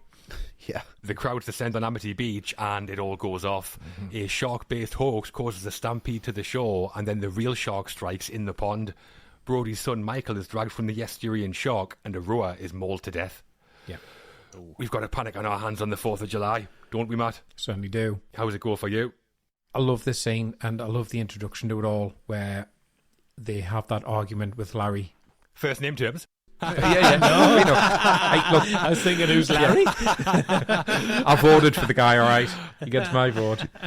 My tongue's bleeding. I bit of that hard, but John had to jump in, didn't he? So, yeah, Larry, the mayor, obviously. This is tells you what an incredible director Spielberg is, because this scene, it's a lot of exposition. So the way that Spielberg makes this interesting is he does it in a oneer, and it doesn't call attention to itself either. It's only after when you sit and you think about it and you study it like what you have to do, you go, he didn't cut once to any reaction shot in that whole conversation. Yeah, no. And it's incredibly choreographed the way that Brody, Hooper, the mayor move around the screen in a very subtle manner. Great blocking. The mayor starts off in the middle, so he's getting it in both ears. Then Hooper moves around in front of Larry, so he's got them both in his face. Brody walks off. He comes back. And the way these three all hit their marks perfectly, Yeah. and the way they move in precise coordination with that camera movement to get framed under the billboard, perfectly. It's so subtle, but it's such a brilliant scene by Spielberg. Yeah, it is. That is direction. That's 100% direction. It really is. That's actors, that's camera movements, that's everything. Perfect. Great dialogue scene. At this point, I don't know what Larry's playing at. He's one scene away from saying, "Make Amity great again." How do you know, John? But I like Hooper where he's like, "You're going to ignore this particular problem until it swims up and bites you on the ass." That would have been a great scene with the mayor. That. Really carry on, Amity. Ooh! Woohoo! But yeah, like you say, Matt, probably the longest shot in the film. It's like 3 minutes long and one tracking shot. The blocking is unbelievable. How we end on the Welcome to Amity poster and the characters in the frame. Yeah. And I like that montage after all this. All the holidaymakers turning up. It's all like sunshine, ice creams and people laughing. And then cut to Brody, miserable. Pint of wine. Mega pint. The Welcome to Amity poster was designed to summarise the plot up to that point in the story. It shows all the shark deaths that have happened. It features a young blonde like Chrissy Watkins who's swimming on a lilo like Alex Kintner. Yeah. And on the horizon we see a fishing boat like Ben Gardner's. Interestingly, the model for the poster was the girlfriend of Brian De Palma, who was great friends with Spielberg. Nice. Yeah. The movie brats. Nice touch that. It's a good poster. It is. Yeah, it is. It's great. And De Palma was doing all right for himself, wasn't he? Pooh. And then he moved from her to Nancy Allen. Pooh, he's not doing too badly considering he's oil painting. Talent overlooks. Let's look inside.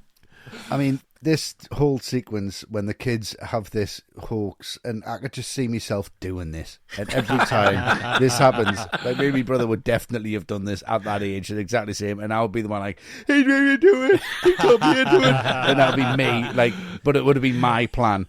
But the editing here is absolutely fantastic. I think it's just pandemonium, and the way that it's just straight to camera as well. The reaction shots are straight to camera. We don't see what they're reacting to.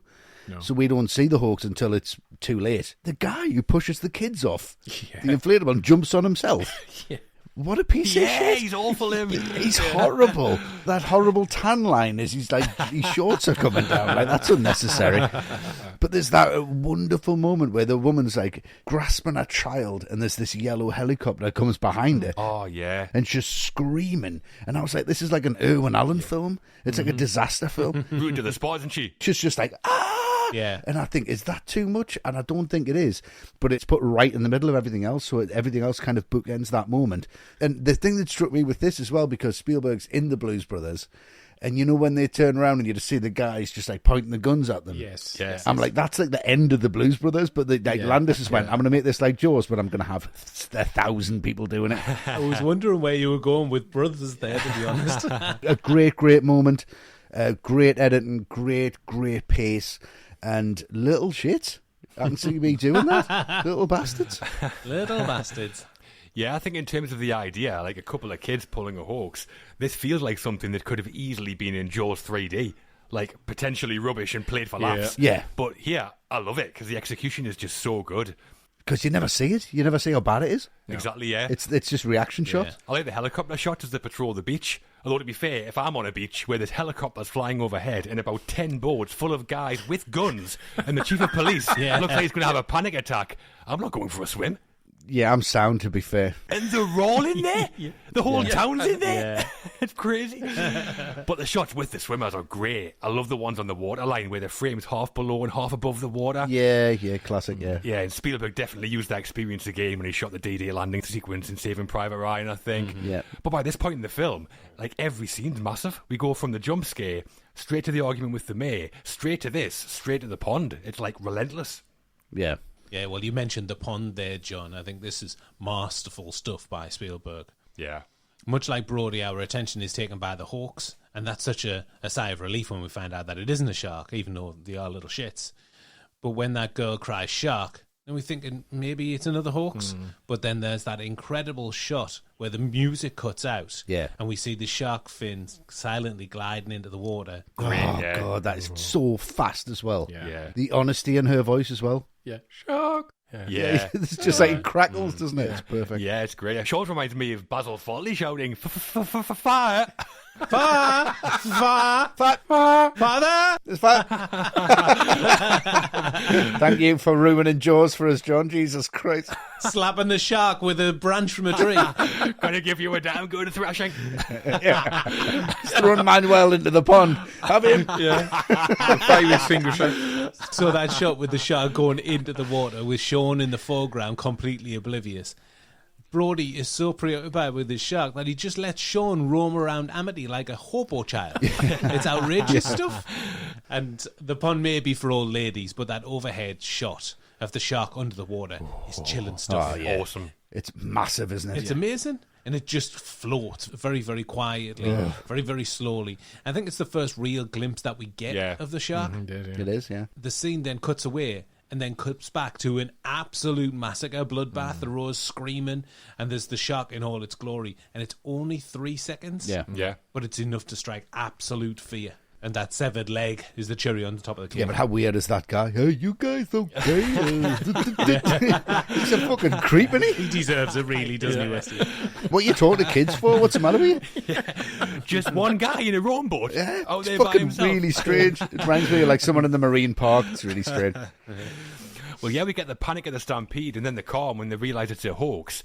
And then that moment where Brody realises it's not over yet. So Spielberg has to like ramp it back up. But he does it with the score and that shot of Brody like picking up pace as he runs through the crowd to the pond. That's really well done, that. Yeah. And I love that shot of the fin coming towards the rower as well. That's brilliant. Yeah, yeah. it's just a shame the roar is just so fucking weird. Well, Spielberg actually toned down the final cut from what he originally filmed. There was a shot of the roar after he's being killed where the shark is swimming along with his body in its mouth. But Spielberg thought it was too much and removed it. I mean, just a bit. Imagine if he was like, hey, are you okay? Yeah, you can see that shot online and it is pretty brutal. But I mean, what we see is still pretty brutal. That shot of his leg after it's been bitten off. This was a PG. Oh, yeah. That's crazy. I know. I know, it's crazy. Different times. And we've came through the middle unscathed. Fake sharks, real sharks, near deaths and actual deaths, and Spielberg in control of all of it. On top form. Masterful. Yep, definitely. The crew. Spielberg in control of Jaws, but he had some big people making major contributions behind the scenes too, and that's who we're focusing on now. Yeah. We're going to talk about composer John Williams and the key people on the film responsible for the visuals. We're starting, though, as we usually do, with the writers. Yep. So the credited screenwriters on Jaws were Peter Benchley and Carl Gottlieb. Peter Benchley had written the novel on which the film was based. This was his first screenwriting credit. And Carl Gottlieb's writing career had been mostly in TV comedy on shows like The Smothers Brothers Comedy Hour, All in the Family, and The Odd Couple. Perfect for Jaws. Right. So this was his first screenplay credit too. Yeah. Literally zero screenwriting experience on Jaws then, Westy, but does it show? How was the writing on Jaws? I don't think that shows at all. You wouldn't tell that. I think it's based on a very exciting novel. I think a lot of people have read that and bought into it. I've never read it myself because I don't understand how it would translate into a novel. Like the shark pops out of the water. Like I don't know how that would be scary. I don't know if it would be as good of a novel than it is because it's a very visual film. It is. But I think a lot of the dialogue works, and I think a lot of, especially Brody's character, when you find out that he's just got there, he's literally a fish out of water. He doesn't like the island. He's never been on a boat, but it's very subtly done. Just doesn't really smack you on the head. I think Hooper's character's really well written. I think Quint's very well written. But what strikes me, and every time I watch it, it does feel like it's a game of two halves. It does feel like it's kind of two films, which is what Spielberg does all the time. This would work really well as a theatre show, which it does, because that's out there now. And you know that look to the horizon that Brody does, and there's that slow push through, and you just see it. It's like, this is war now. I just feel like that's where the curtains are going to shut, and it's like intermission. And that's how I feel about the writing. I feel it's done on purpose. I think it's paced really, really well. I think the dialogue's really, really good, and I think all of the action sequences are just left to the visuals, as they should be, and Spielberg takes over with that, and yeah, it all works perfectly for me. Yeah, I think for something as famously chaotic as this was in terms of last-minute revisions, last-minute additions, it's remarkable how well it stands up as a piece of writing, and it is the solid framework on which everything else rests. It gives you very memorable dialogue, very memorable characters with believable arcs. I think the horror is rooted in believability. There's not one moment where you think, well, I can't believe that would happen, which takes you out of the film. There's none of that. Yeah, great. And the reason it terrified so many people back then and gave them the genuine fear of going into the water is because of how believable the scenario is in terms of the writing, something which gets increasingly thrown out with the sequels, which we'll talk about in a bit. And I think part of that believability is how petty Amity is, which always strikes me. Brody on the beach trying to keep an eye on everyone, but then the guy's hassling him about parking zones outside his house. Yeah. Harry coming up to him, giving him grief about not liking the water. Karate chopping the fences. Karate chopping the fences. All that, like, petty shit thrown at Brody, and there is this sense throughout the film that Brody just isn't really accepted. That's in the writing, and I think that adds a lot of weight to the film as well. Yeah, I think the writing is good. There are some changes, but the narrative mostly comes from the book, and I think it's a really good story. It builds, it's logical. The main character in Brody is well written in terms of his arc and motivations. Yeah. And Quint and Hooper, I think, aren't as fleshed out, but are as written as they need to be to make it all work. What I would say is that I think this is a screenplay tailor-made for Steven Spielberg. He likes a solid 3-act story, or 6 acts, according to Westy. Obviously. Thank you. Strong character arc, ideally some family drama and large-scale spectacle every 20 or 30 pages, and Jaws has all that. I mean, Spielberg wasn't yet Spielberg by this point, so Benchley and Gottlieb can't have been writing for that. So I do suspect Spielberg influenced Benchley and Gottlieb quite a lot. Yeah. And also, not to be too harsh, but the best piece of writing in the film that we'll talk about later wasn't done by Benchley or Gottlieb. Yeah, I agree with that totally. I mean, is the script as good as the reputation of the film is big? I don't think it is.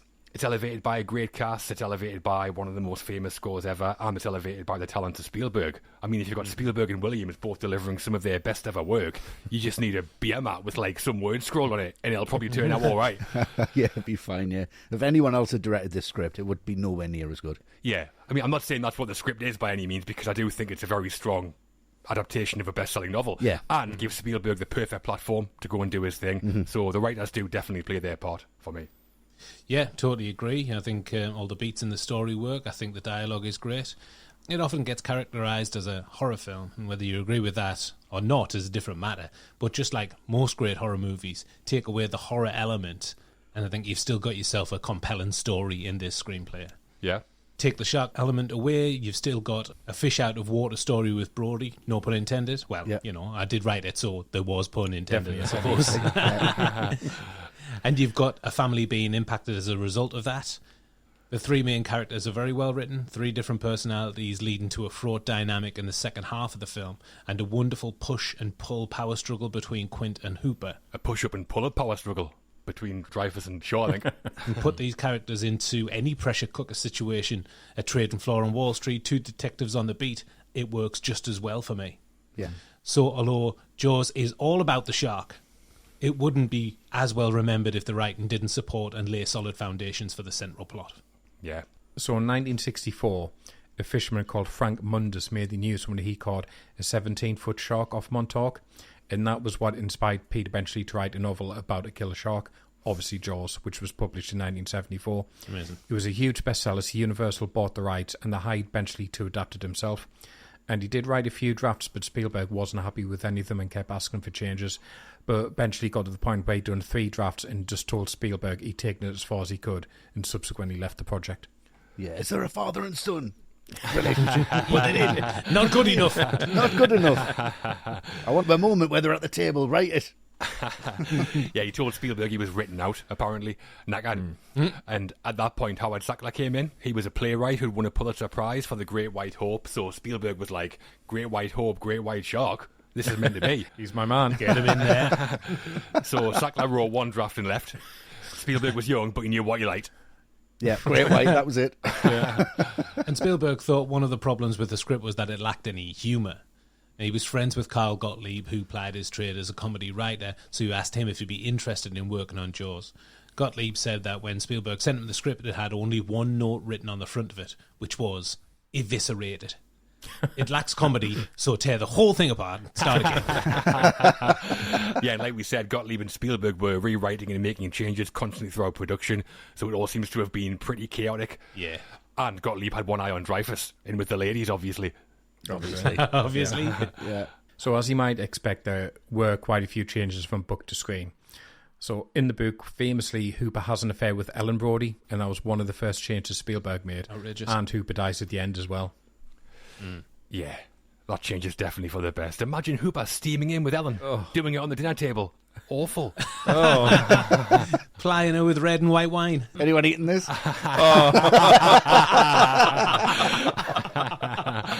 I mean, it's pretty awful in the book too. There's a line in there where Hooper asks Ellen if she's got a tight one. I mean, that's a Hooper I'll happily watch get eaten by a shark. Are you joking? No, that line's in the book, yeah. That's ridiculous. Horrific writing. Bestseller. Have you got a tight one, sweetheart? 70s social club banter, that, isn't it? AC/DC chat-up lines. It is. What isn't in the book, though, is the USS Indianapolis speech. In fact, there's no backstory for Quint at all, although we do find out his first name, which is Sam. Yeah. So the film has the Indianapolis speech, the book has Sam. That seems a fair trade-off, doesn't it? Yeah, I'm happy with that trade-off, yeah. It's not a Sam, though, is he? He's definitely not a Sam, like. I am Sam, with Quint. Also in the film, the mayor's motivation for keeping the beaches open is just for economic reasons, but in the book, he's under control of the mob, and they lean on him to not shut down the beaches. Again, ridiculous. Yeah. Too complex for the screen, that. Too complex. I'd love it if Pesci turned up, though, just furious. Yeah, exactly, yeah. Said him leaves on the shark. Yeah. Stabbing the sharp in the eye. I'm going to borrow this. What's it, a hoof? It's Finn. No, it's Finn. But yeah, the financial capitalism theme does it all, I think. Yeah. Yeah. Of course it does. The mob rolling up would be ludicrous. Like, some like it hot. Spats in there. Spats like Tommy guns. And the book ends differently. Obviously, in the film, Brody shoots the air canister to blow it up, but in the book, it just succumbs to its wounds and just dies. Anticlimactic. Very anticlimactic. Yeah, it just dies and sinks in the book after all the beatings it's taken. Which, yeah, a bit of an anticlimax. You can't really do that in the film, though, could you? You'd need something else. You'd need to explain that, wouldn't you? You can't just go, oh, well, and then just roll over. You need some kind of spectacle for the ending of this. Exactly, you need some big moment. We mentioned earlier that Carl Gottlieb appears in a few scenes in the film, and Peter Benchley has a cameo too. He plays the TV news reporter at the start of the 4th of July sequence, who says, and it's a lovely line, there is a cloud in the shape of a killer shark. Which I think is where Sharknado came from, to be honest. That line. Influences all over. Well, yeah, Benchley's wife and daughter are on the beach in that scene as well. But Right. there were some other scenes that Benchley filmed as the reporter. One where he interviews Hooper, and one where he's like chasing Brody around the beach trying to get an interview. Fucking brilliant. Benny Hill. Like Benny Hill. I would like him to just turn up and just be like, "Hi, I'm Ed Winchester," and then just disappear. So one benefit of many of becoming an ATRM patron is that we answer your questions on the show, and we have the first of those questions now. And it comes from Helen Jackson. Hello, Helen. Hi, Helen. Hello, Helen. So Helen says, Carl Gottlieb's The Jaws log about the making of Jaws is a classic of the genre and a personal favourite. What other books about film would you recommend? P.S. My husband is from South Shields and encourages me to listen to the pod around our small baby to immerse her in the accent. Wow. Always happy to oblige. As always, Helen. But what do you think, Luke? Great books about film? Well, none, obviously. We're talking about me here. I have a full bookshelf, but that's just for show. No, I actually have read quite a few books about the making of movies. Bullshit. No non-fiction. None of that. Not interested in that. None of the made-up shit. You've got classics like Easy Rider and Raging Bulls by Peter Benchley. Yeah. Down and Dirty Pictures is in a similar vein from the same author about the 90s indie movie scene, which I like. Yeah, that's great. But the two that I really, really like are The Final Cut by Stephen Bach. It's an astonishing behind-the-scenes look at Cimino's Heaven's Gate. Nice. The madness behind that. Lovely. And William Goldman's Adventures in the Screen Trade, which is like an inside look at the movie-making process, and Goldman's really peels back the curtain on celebrity and movie stardom from his kind of unique perspective. Very nice. Two of my faves. Yeah, this is right up my street, this type of question. I love a good making of, and I think the best ones usually where the production's really chaotic. So a really good one recently was Blood, Sweat and Chrome by Carl Buchanan, which is the story of Fury Road. Yeah, that's really good. It is. It's very honest. He talks to everyone, and everyone's very open about how chaotic that production was. You know, the two leads were practically trying to kill each other in the desert for real. So that's a fantastic read. Brilliant. Future Noir by Paul M. Salmon. That's on Blade Runner, and that is exhaustive. Yeah. Yeah. There is nothing left uncovered about the making of Blade Runner in that. That's a fantastic read. And the last one I read a couple of years ago, You've Got Red on You by Clark Collis, which is about Shaun of the Dead. Right, great. I think a lot of people don't know this, but again, it was quite a tense production. Wright and Pegg weren't taken seriously by a lot of people when they were trying to make that. Again, it interviews absolutely everyone, and it's very honest. That's well worth a read as well.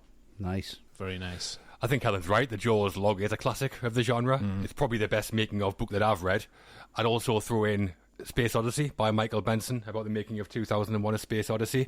Yeah. And the making of Superman the movie by David Michael Petru. There you are. The greatest making of story of all time for my money, mainly because it's absolutely hilarious. Yeah. And that book is well worth a read. No Star Trek for you, John? No, I haven't read any Star Trek making of books. You don't need to, that's why. He's writing them, that's why. He's writing one, yeah. Yeah, A Kind of Magic by Jonathan Melville about the making of Highlander. Knew that was coming up. Brilliant. Knew it. Yeah, I've missed that one, funnily enough. got that in earlier in the year when I was in Edinburgh. No doubt, it's the only place that sells it in Waterstones in Edinburgh. But in Scotland. Chasing the Light by Oliver Stone, which is his autobiography, but it mentions a lot of the films that he was involved in and his process. Lovely. That's a really, really good book. Touching on what Luke said about Easy Riders and Raging Bulls, there's a book called Hellraisers, which is about Burton, O'Toole, Harris and Reed. Oh, I've read that. It's brilliant, That's yeah. fantastic. That's really funny. Brilliant. And it just kind of makes you feel better about yourself because you think, well, I'm not that bad. Yeah. I'm not like throwing lobsters out of a restaurant because I think they need to be freed. And one that I'm coming back to regularly, and I think it's really good because you don't have to plough through it, you can just do it in chapters, is Tarantino's Cinema Speculation, Ah, yes. which I think is well worth a read just for his comparison of Taxi Driver to The Searchers. I think that's just absolutely wonderful. It's a great, great book. Nice. Lovely. So there you go, Helen. Get some of them on your reading list. Therefore, No award recognition for Peter Benchley and Carl Gottlieb for their screenplay to Jaws. The winners at the Oscars that year were Bo Goldman and Lawrence Hauben for One Flew Over the Cuckoo's Nest. So fair enough, I think. Fair enough, yeah. obviously. Benchley and Gottlieb on Jaws, though, not Oscar-worthy, perhaps, but the best film work they ever did. Absolutely, yeah. Without question. Low bar, that. Yeah, really low bar. The Deep.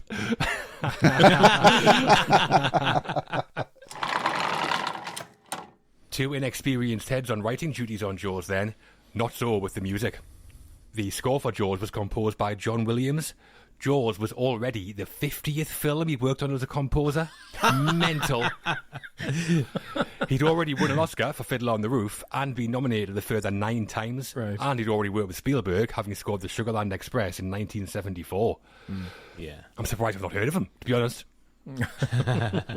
How's John Williams' work on Jaws, Luke? Yeah, I mean, you can't get any more iconic than that classic Jaws theme. Movie history right there. The perfect marriage of music and visuals. And what more can you say about it? So I'm not going to. Quite rightly, it overshadows the rest of Williams' music in the film. But I think that is a shame because he does some incredible work, particularly in the second half of the film when they're on the boat. Yeah. The whole life on the ocean waves, epic sweep of the music gives such a huge sense of adventure and excitement at the moment where Quint is shooting the shark, attaching the first barrel. And also what I think gets missed is his score underneath the Indianapolis speech. Yeah. And I think it gets missed because the writing and delivery is so compelling that you just miss. And it creates an atmosphere, kind of like an eerie backdrop to this chilling story. It's really effective stuff that does go unnoticed. Eerie Indianapolis. What more can you say? Luke said it there, iconic. I think what he does really well, and like Luke was saying in the second half of the film, is that he creates atmosphere and kind of tells you what your emotion should be. There's some really triumphant moments when they're shooting the barrels and it's all very much, we're out at sea, it's all going well. And then as soon as the barrels disappear, it's like, he gives the shark an identity and a presence. I mean, 2 yellow barrels floating around the ocean. You should just feel nothing whatsoever. Yeah. But with that score over the top, he's telling you how to feel and what It's to incredible. do. And that's what he does all the way through his career. I think it's just absolutely fascinating how he just takes 2 notes, which is F and F sharp, and just turns it into just this absolute... You do it now, like when I was chasing the kids when I was little, you go around, you go, did it. Everybody does it, everybody knows it. That's what danger sounds like. Yeah. He invented the sound of danger. That's how good John Williams is. Yeah. He always brings 100% no matter what he does, no matter what film it is. I don't even think he knows how to bring less than perfect. He's absolutely fantastic in everything, and especially this. Yeah, amazing. Yeah, legendary composer, Yeah. John Williams, and this is one of his most legendary pieces of work. The music is great all the way through. The music that plays when Brody and his son are pulling faces at each other, that must have been a late addition to Williams' brief, presumably, because it was added on the set. But it's perfect, what he comes up with. I like the end titles music as well, which is obviously a bit more upbeat. But when you're talking music and Jaws, as good as the rest of it is all just overpowered by that main theme, which is enormous. Yeah, it is. Yeah. And Spielberg knew what he had, because even he, about as visual a director as you can get, the film starts with a black screen and the music plays. Yeah. We hear the music before we see anything. And as a piece of music, it's like stitched into the fabric of the film. It's literally irreplaceable without having a huge impact. It transcends the film. I think it transcends film in general. Everyone knows that music and knows what it means. It does. Westy, you're right. It means danger. Yeah.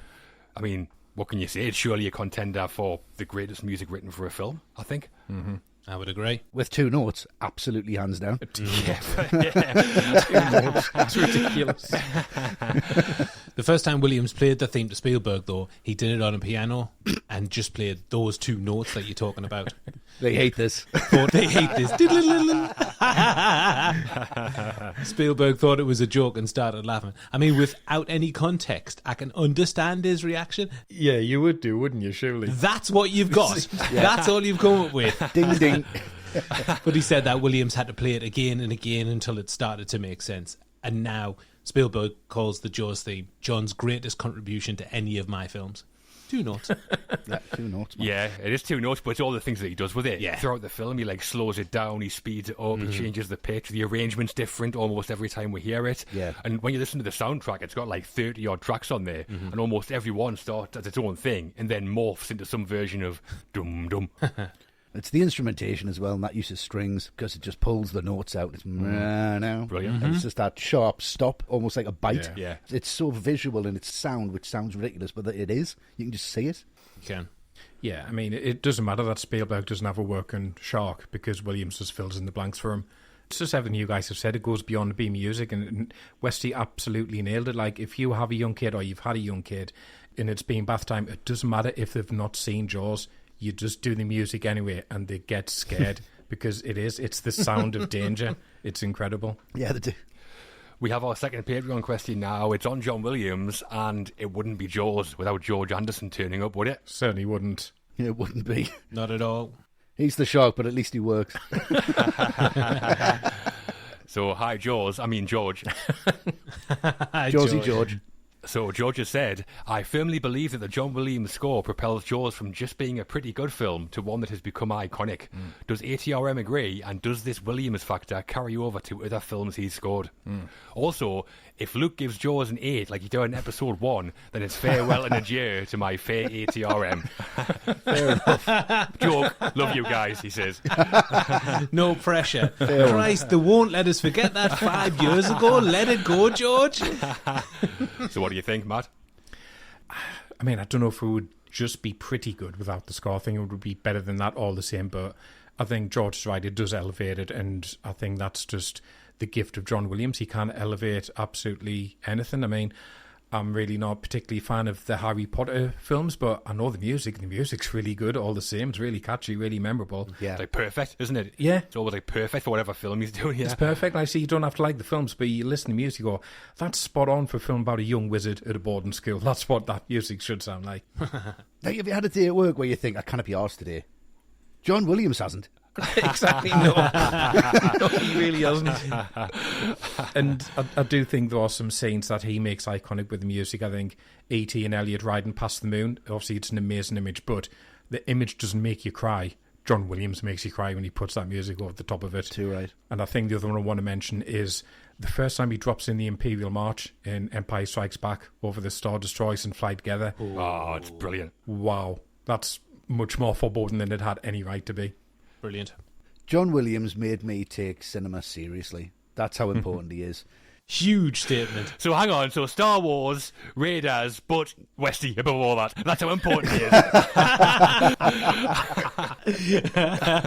No, I'm just saying that's how much of an impact he had. Imagine Star Wars without that music.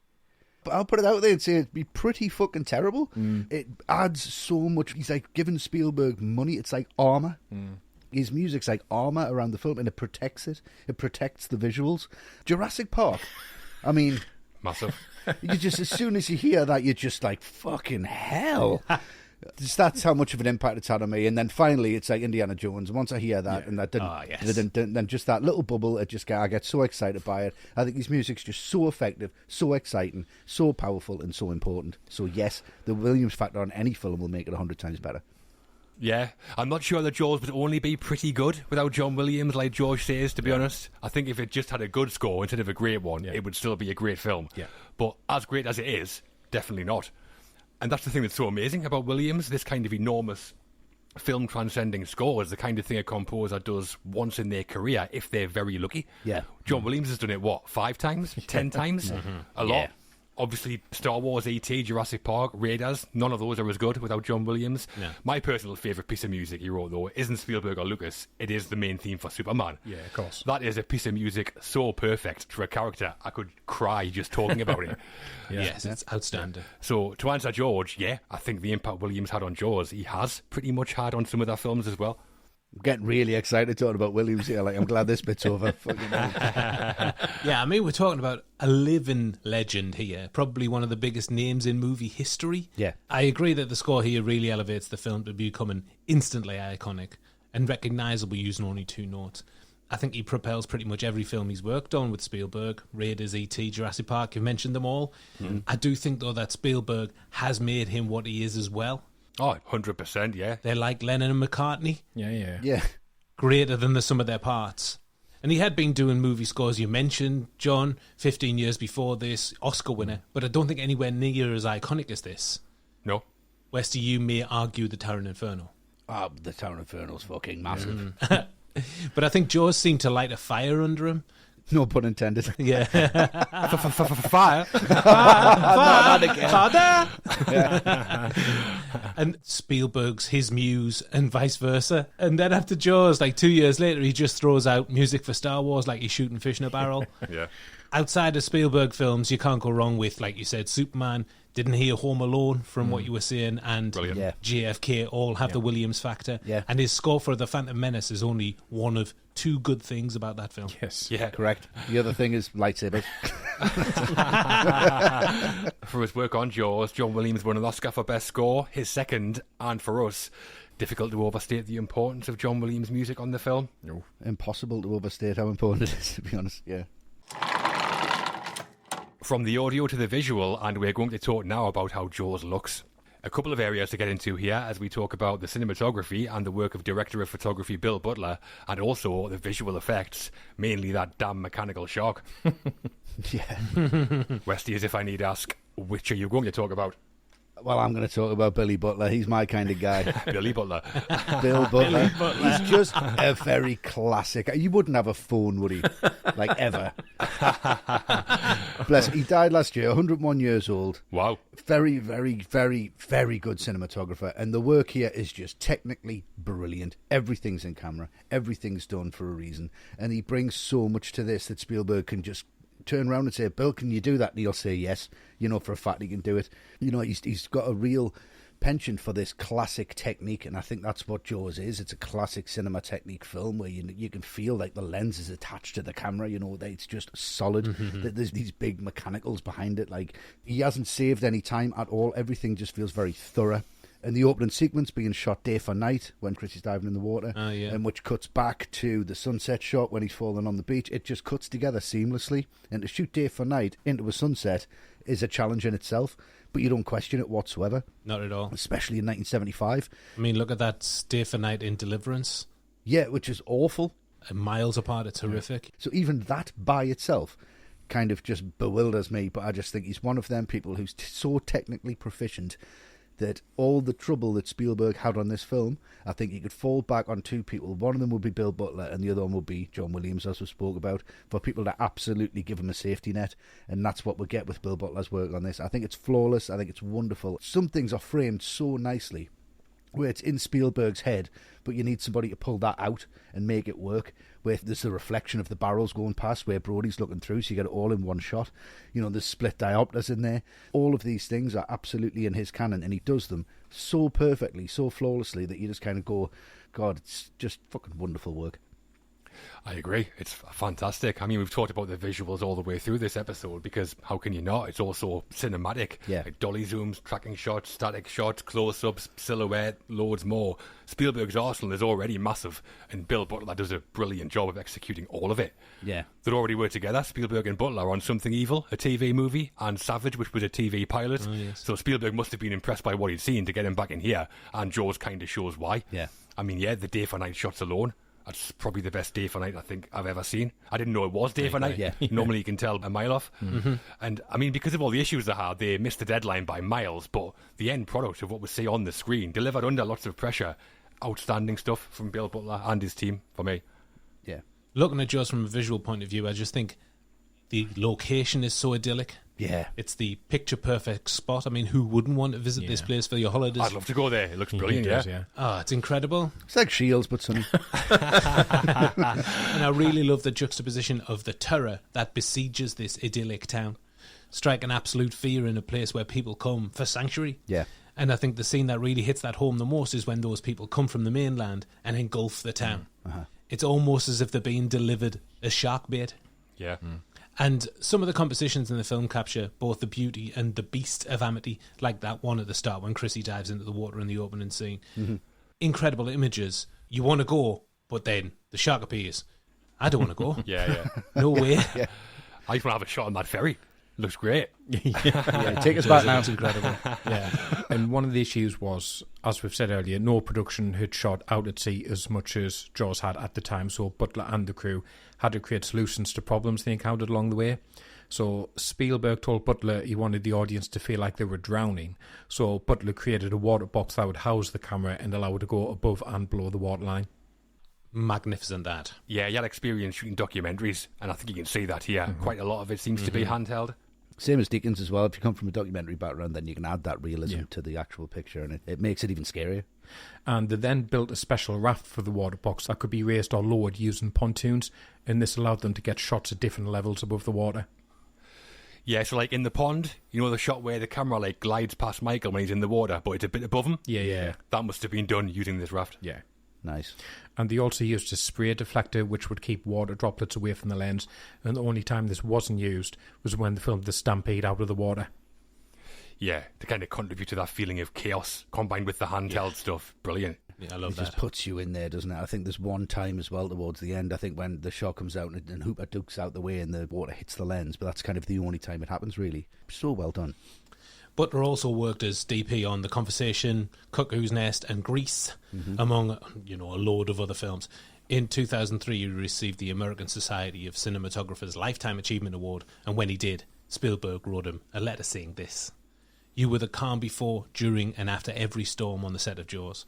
Without your zen-like confidence and wonderful sense of humour, I would have gone the way of the rest of the Jaws crew. Totally out of my friggin' mind." That's amazing.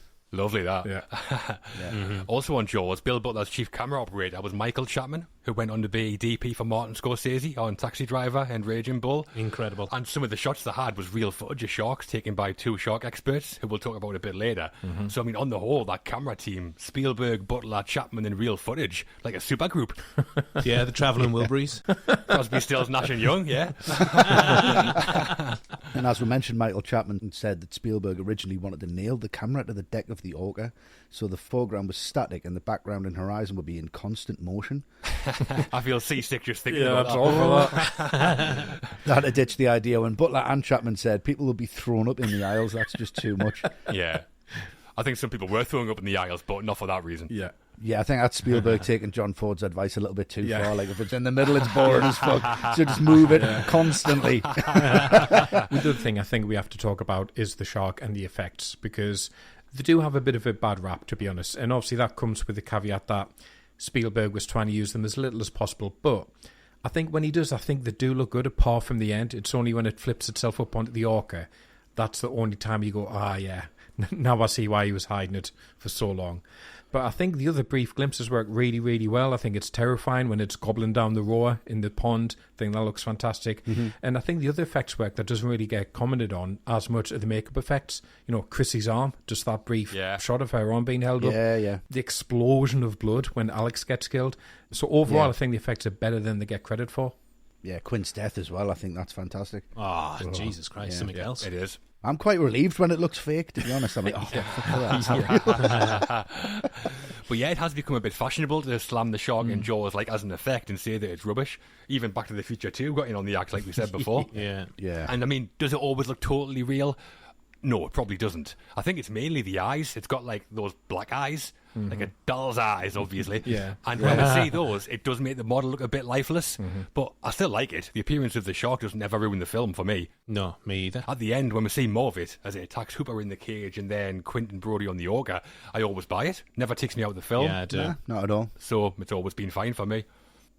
The production designer on Jaws was Joe Alves, and he hired a special effects artist called Bob Matty to create the mechanical shark in question. He worked on the giant squid on 20,000 Leagues Under the Sea as well, so he's got the chops. Yeah. Nice. Alves did a lot of research into how sharks moved and then created clear models and sketches. And based on that, Bob Matty built 3 sharks controlled by hydraulics. They cost $250,000 to build and $500,000 to operate. But the problem was that they hadn't been tested properly when they went out to Martha's Vineyard. So Zanuck said that what we see in the film is basically every frame they filmed of the shark working. Right. Every single frame. Slim pickings. That is. Exactly, yeah. Yeah. They'd been tested in fresh water, the hydraulic models, not salt water, and the sea played havoc with the mechanics, apparently. That's a faux pas, isn't it? Unbelievable. Nobody thought of that. Yeah, I know. I mean, when the shark does work, it looks good. The shot from the Orca when the shark's swimming past, when Quint's like 25, that shot looks good. Ah, it's great. That's a great shot, yeah. But the whole idea in 1974 of just going, right, we're going to build a robot shark and then go and film it out at sea, it's absolute insanity. It's insane. And nobody said, hang on, what? That sounds fine. That sounds totally fine, yeah. Sorry, at the bath, yeah, it moves around a bit. Yeah, fine.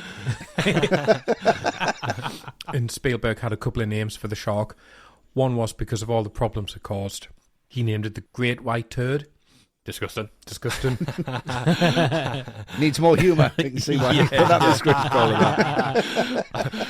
And the other much more famous one, I'm sure a lot of people know, but it was called Bruce as well, which was after his lawyer, Bruce Raymer. Yeah. Yeah, Bruce. Yeah. From the Great White Hope to the Great White Turd. how things changed. I mean, the great white turd, aside from everything else, that's just a mouthful to say when you're referring to the shark. The great white turd's too many words. Yeah, that had a lot of downtime, a lot of time to talk, to be fair.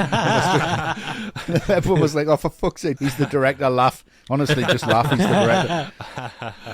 But the first time we see the shark, like, close up is when it comes out of the sea at Brody, and that's like 1 hour, 21 minutes into the film. Yeah. Uh-huh.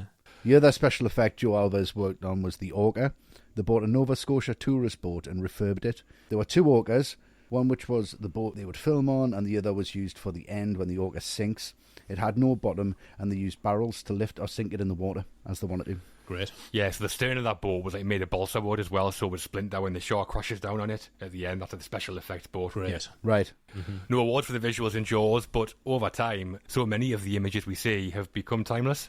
Absolutely. Oh, yeah, Yeah. 100%. Yes, they have. So some great help and support on Jaws for Steven Spielberg, and in Peter Benchley, Carl Gottlieb, John Williams, Bill Butler, Joe Alves and Bob Matty, there were many people left their mark on the film. Yes, indeed. Yes, they were.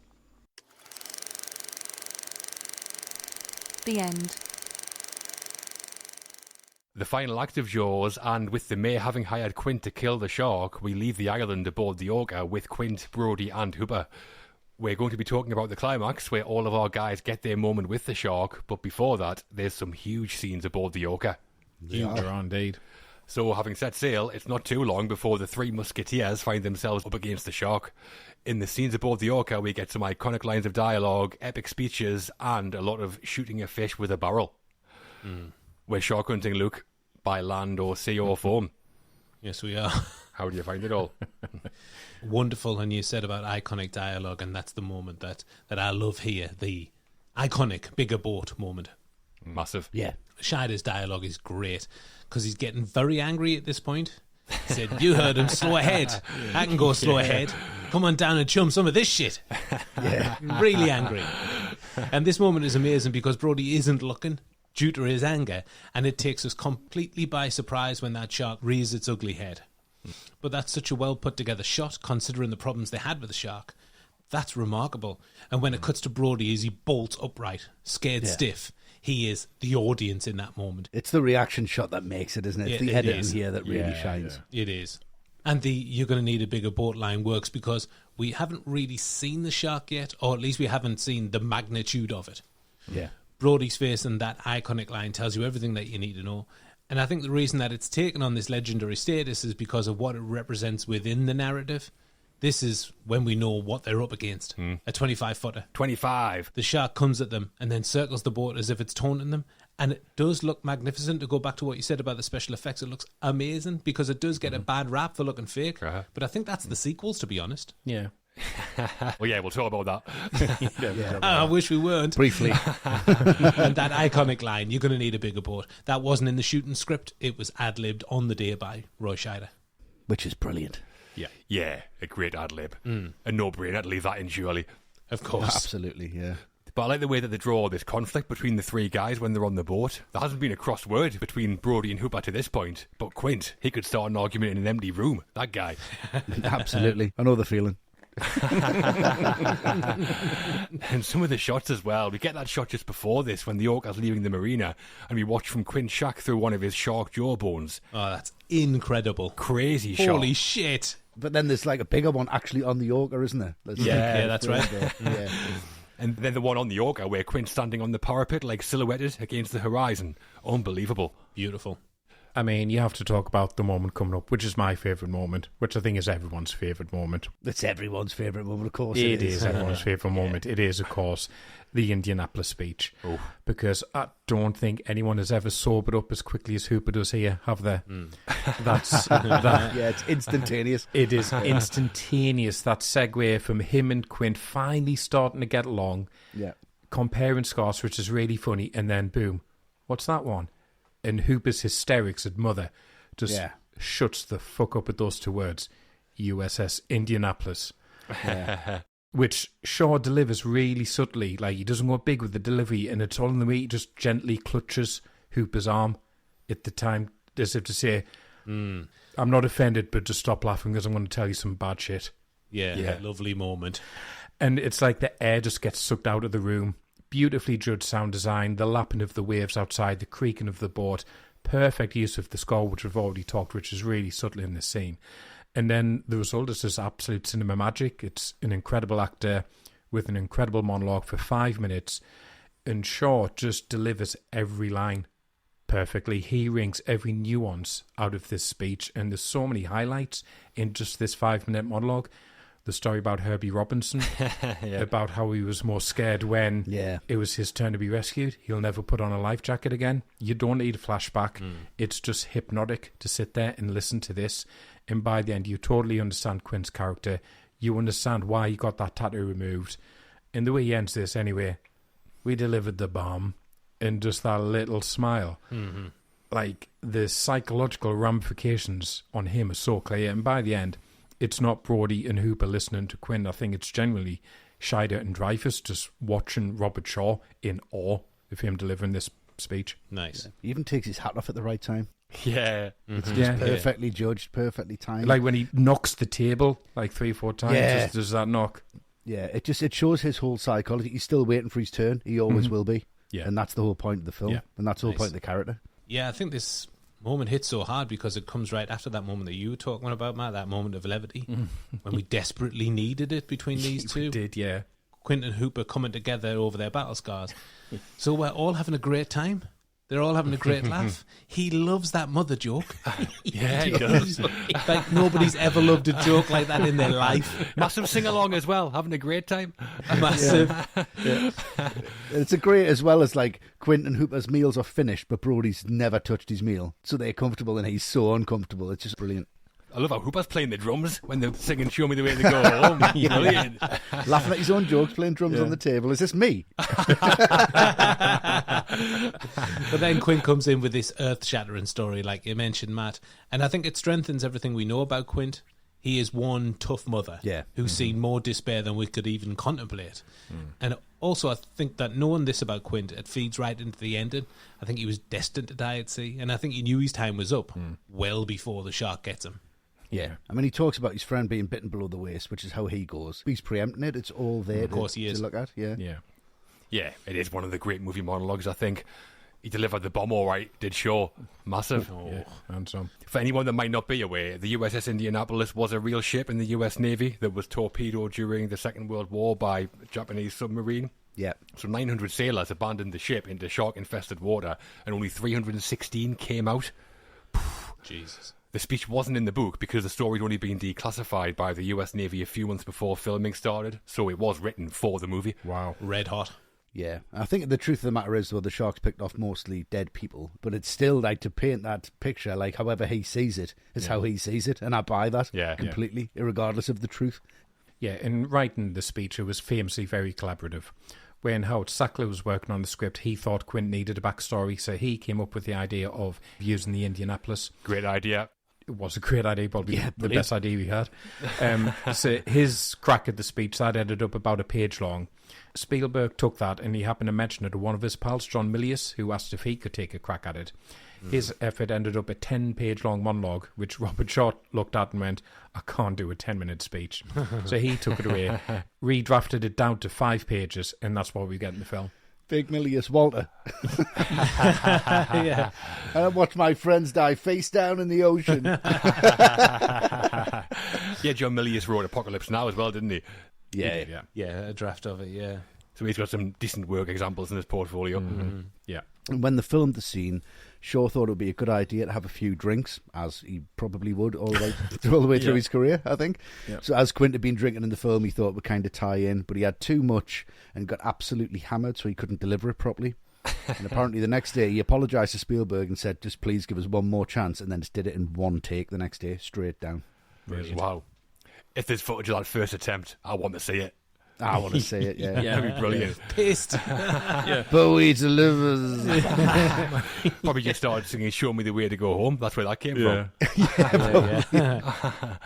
And after the film came out, Dreyfuss said that Peter Benchley's cleaner didn't turn up for work one morning. It was because her son had been on the real Indianapolis, and until she saw Jaws, she hadn't known how he died. Wow. Oh, wow, really? Holy Jesus shit. Christ. Yeah. Boys. Oh, boys. Really camp. Great, but like that's how he delivers it, isn't it? Oh, boys. Look what I found. Oh, Carry on Amity again, isn't it? carry on, Orca. Sailor on the starboard bow, starboard bow. Anyway, this is, again, we spoke about it when we talked about John Williams, but I think the music really shines here. It just gets so triumphant, and you just think they're getting one over. But Bruce, if I may call him Bruce, because it's just the shark. Be our guest. But he's ripping the piss out of them here, isn't he? He's absolutely taking the piss. He's under the boat. He's round the side. He's just coming there. He's coming there. He's down. Not 3 barrels. That's not going to happen. Yeah. But this is one of the sequences that was born from necessity. It doesn't work, so what can we do? Well, we'll have 2 barrels. We'll have 1 barrel, so we'll know where the shark is. And the music's going to back that up. The visuals are going to back that up. This whole sequence with the fire and barrels just feels so triumphant, as if they're actually winning, but they're definitely not. Because this thing just seems like a super bad guy. Like, you can't bring it down with conventional methods. It has to be done with something else. It's definitely like a horror film. Especially, the 3 barrels. It's not going underneath the 3 barrels. Yeah. And it does. And you're like, Quint, at the front of that boat, with that spear gun just ready to fire, just sweeping around, and the music's there, and it's really triumphant. It's just, that's what sticks in my head when I think about Jaws, because I think the first time I watched it when I was younger, I thought there's so much hope here. Just a brilliant sequence from everybody, I think. It is, yeah. I mean, you've got to give it to Spielberg here. How many different ways can you show the shark without showing the shark? Exactly. Yeah. We've had Chrissy dragged around in the first scene, then we get the jetty, a cardboard fin, and now a load of yellow barrels, and all of it works really well. I feel the presence of the shark when I see those yellow barrels. Totally. And Quint's just lost his marbles. By this point, he's already smashed up his own radio, then just conks the orca out. What's he doing there? Don't push it so much. Certifiable, isn't he? You know what it reminds me of? These memes that are going around now where they're like, tell me that there's a shark without telling me that there's a shark. Oh, yeah. That's exactly what this is. That's Spielberg, yeah. Yeah. And that moment as well where he conks the boat out, that's not in the script. I wonder if it's something that they came up with and shot when they had some downtime waiting for the shark or something. I'm not sure. Possibly, yeah. Yeah, maybe. And this is also around the time when we see the famous meteor shot as well, isn't it? Yeah, the shooting star. Yeah, when the camera captured a real meteor burning up in Earth's atmosphere behind Roy Scheider. The one bit of luck they had in the whole production, I think. I think that was a visual effect. I'm not buying that's real.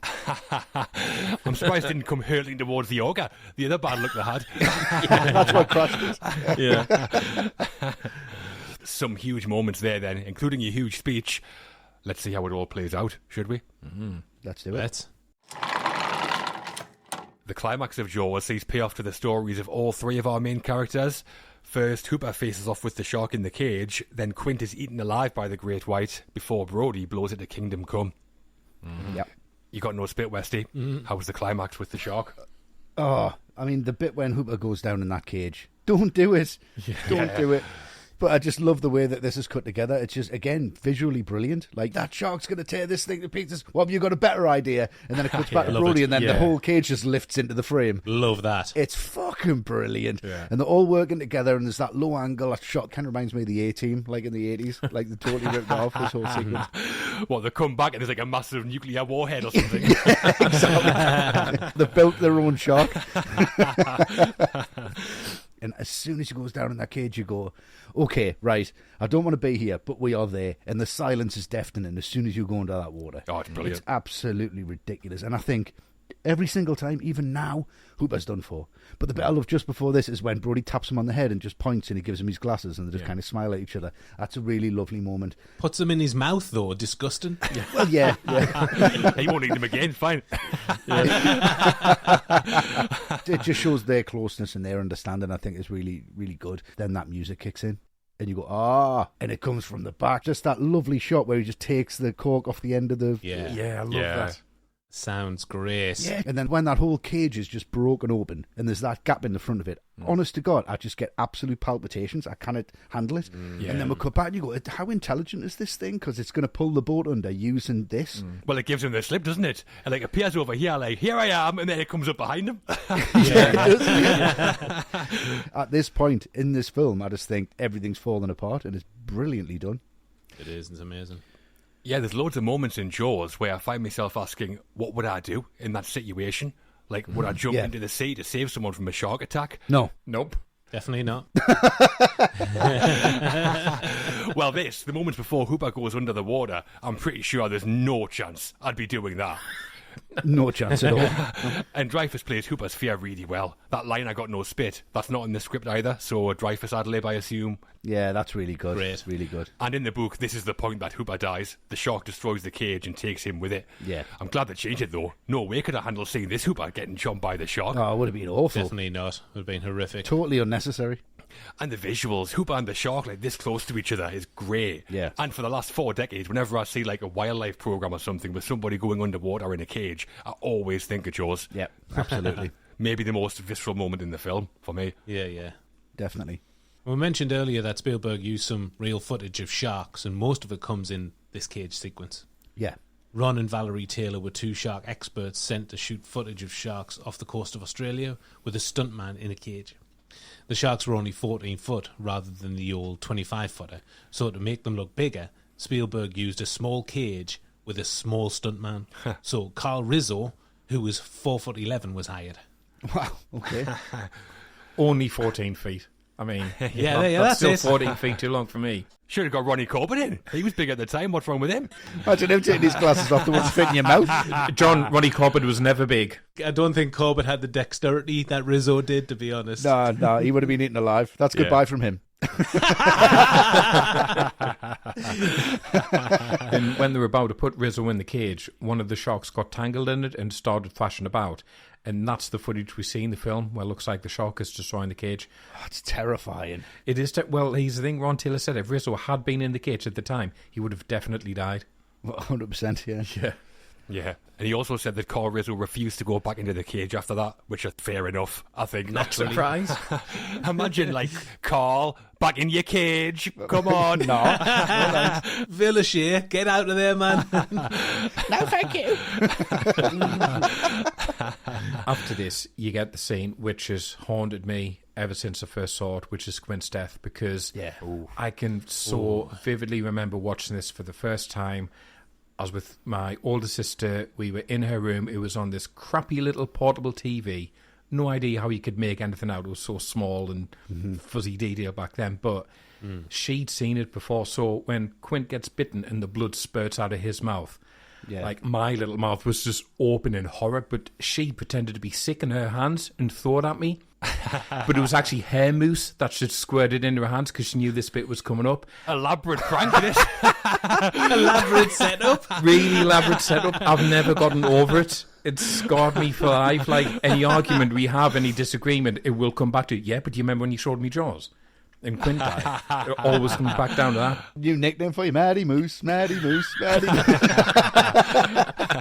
So yeah, this scene, it just sends shivers down my spine, and it's everything we've said about Quint. It does feel inevitable that it was going to end this way for him. Yeah. And it's so tragic because that speech, it humanises him. Before then, he's just this irascible old sea dog who we're not sure if we should trust or not, but by now we think... You care about him, don't you? We care about him now. We understand why he is the way that he is. So for him to go out like this, it's just absolutely tragic. The way he does go down as well. Like, how did Shaw do that? Straight down in the mouth of this thing. How quick's he going to get out of it? Doesn't work. No. Yeah. But I like how all 3 main characters come face to face with the shark, like individually. They all have their moment with him. Some more successful than others, obviously. But that moment when the shark like clamps down on Quint and there's that crunch in the sound design and the blood spurts out. It's really well done, that. It's fantastic. Shaw sells the hell out of it in the performance as well. He does, yeah. And it had to end this way for Quint, surely, didn't it? Killed by a shark. Definitely. Inevitable. Yeah, absolutely. It's just the way that he slides down towards it. It's like he has to meet his fate. He can't avoid it whatsoever. Yeah, so after this moment, Brody completely backed into a corner here. Hooper's gone. Quint has bought it. And he's next unless he can do something really fast. We know that already, but the visuals do an incredible job of backing that up. Martin clinging onto the only part of the boat that hasn't submerged.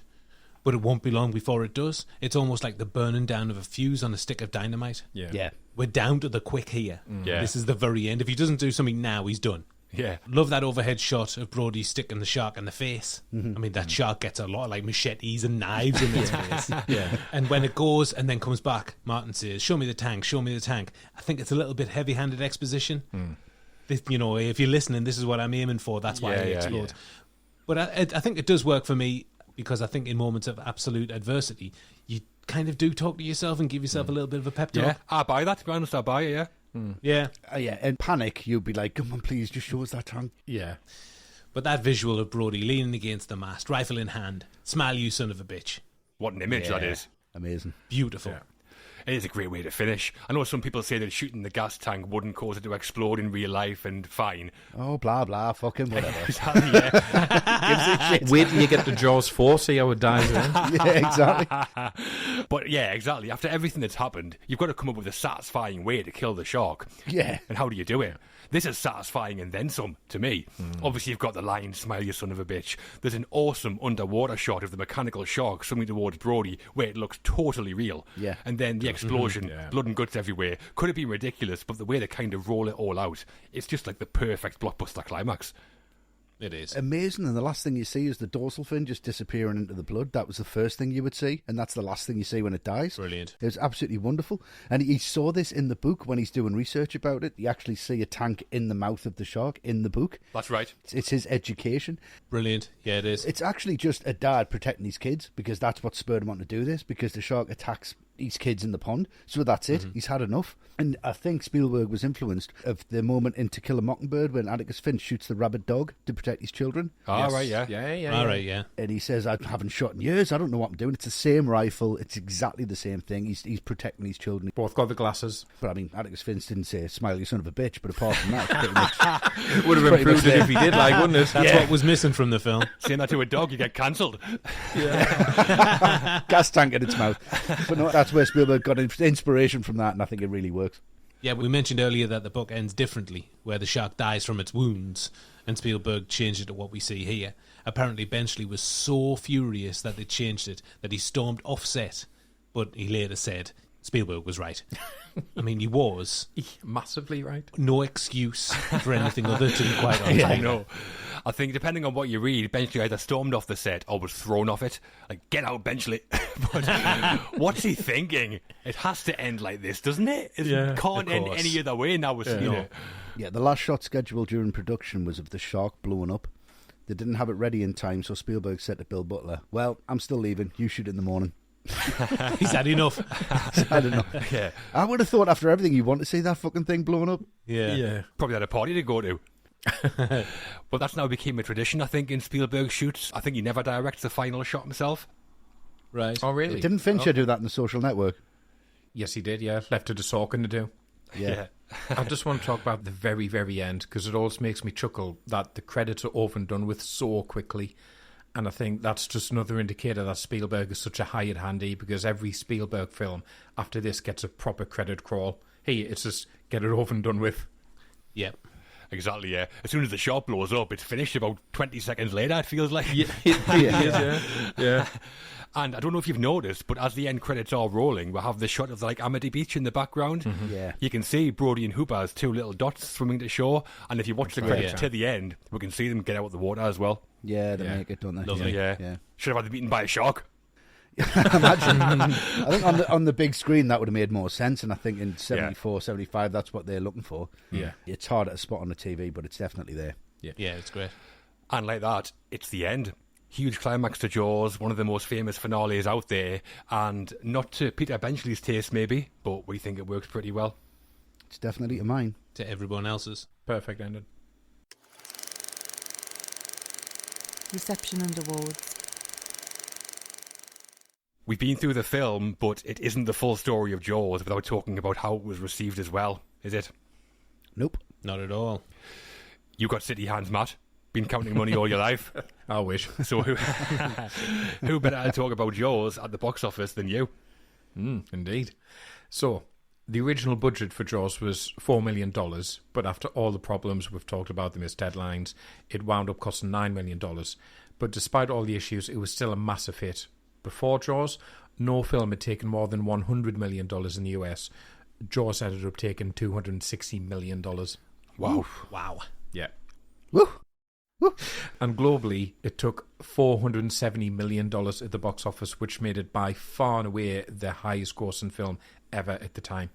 Outrageous. Yeah. In today's money, that's $2.7 billion. Jesus. I don't think it was that much. Jesus Christ.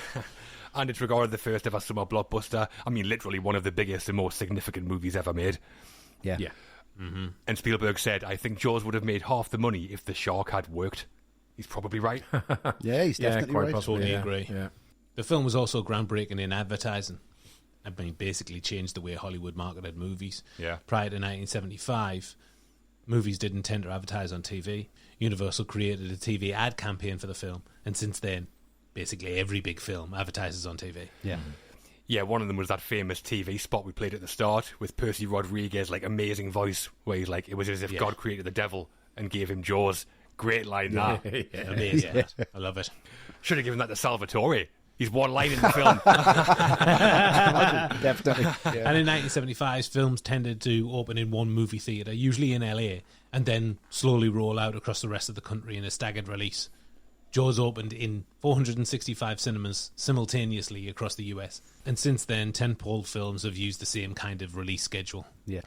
And it's got bigger. At the time of us recording this, the record's now held by The Lion King, the second CGI one. That opened in 4,802 cinemas across the US. Christ. Wow. Really? All that kind of leads back to Jaws.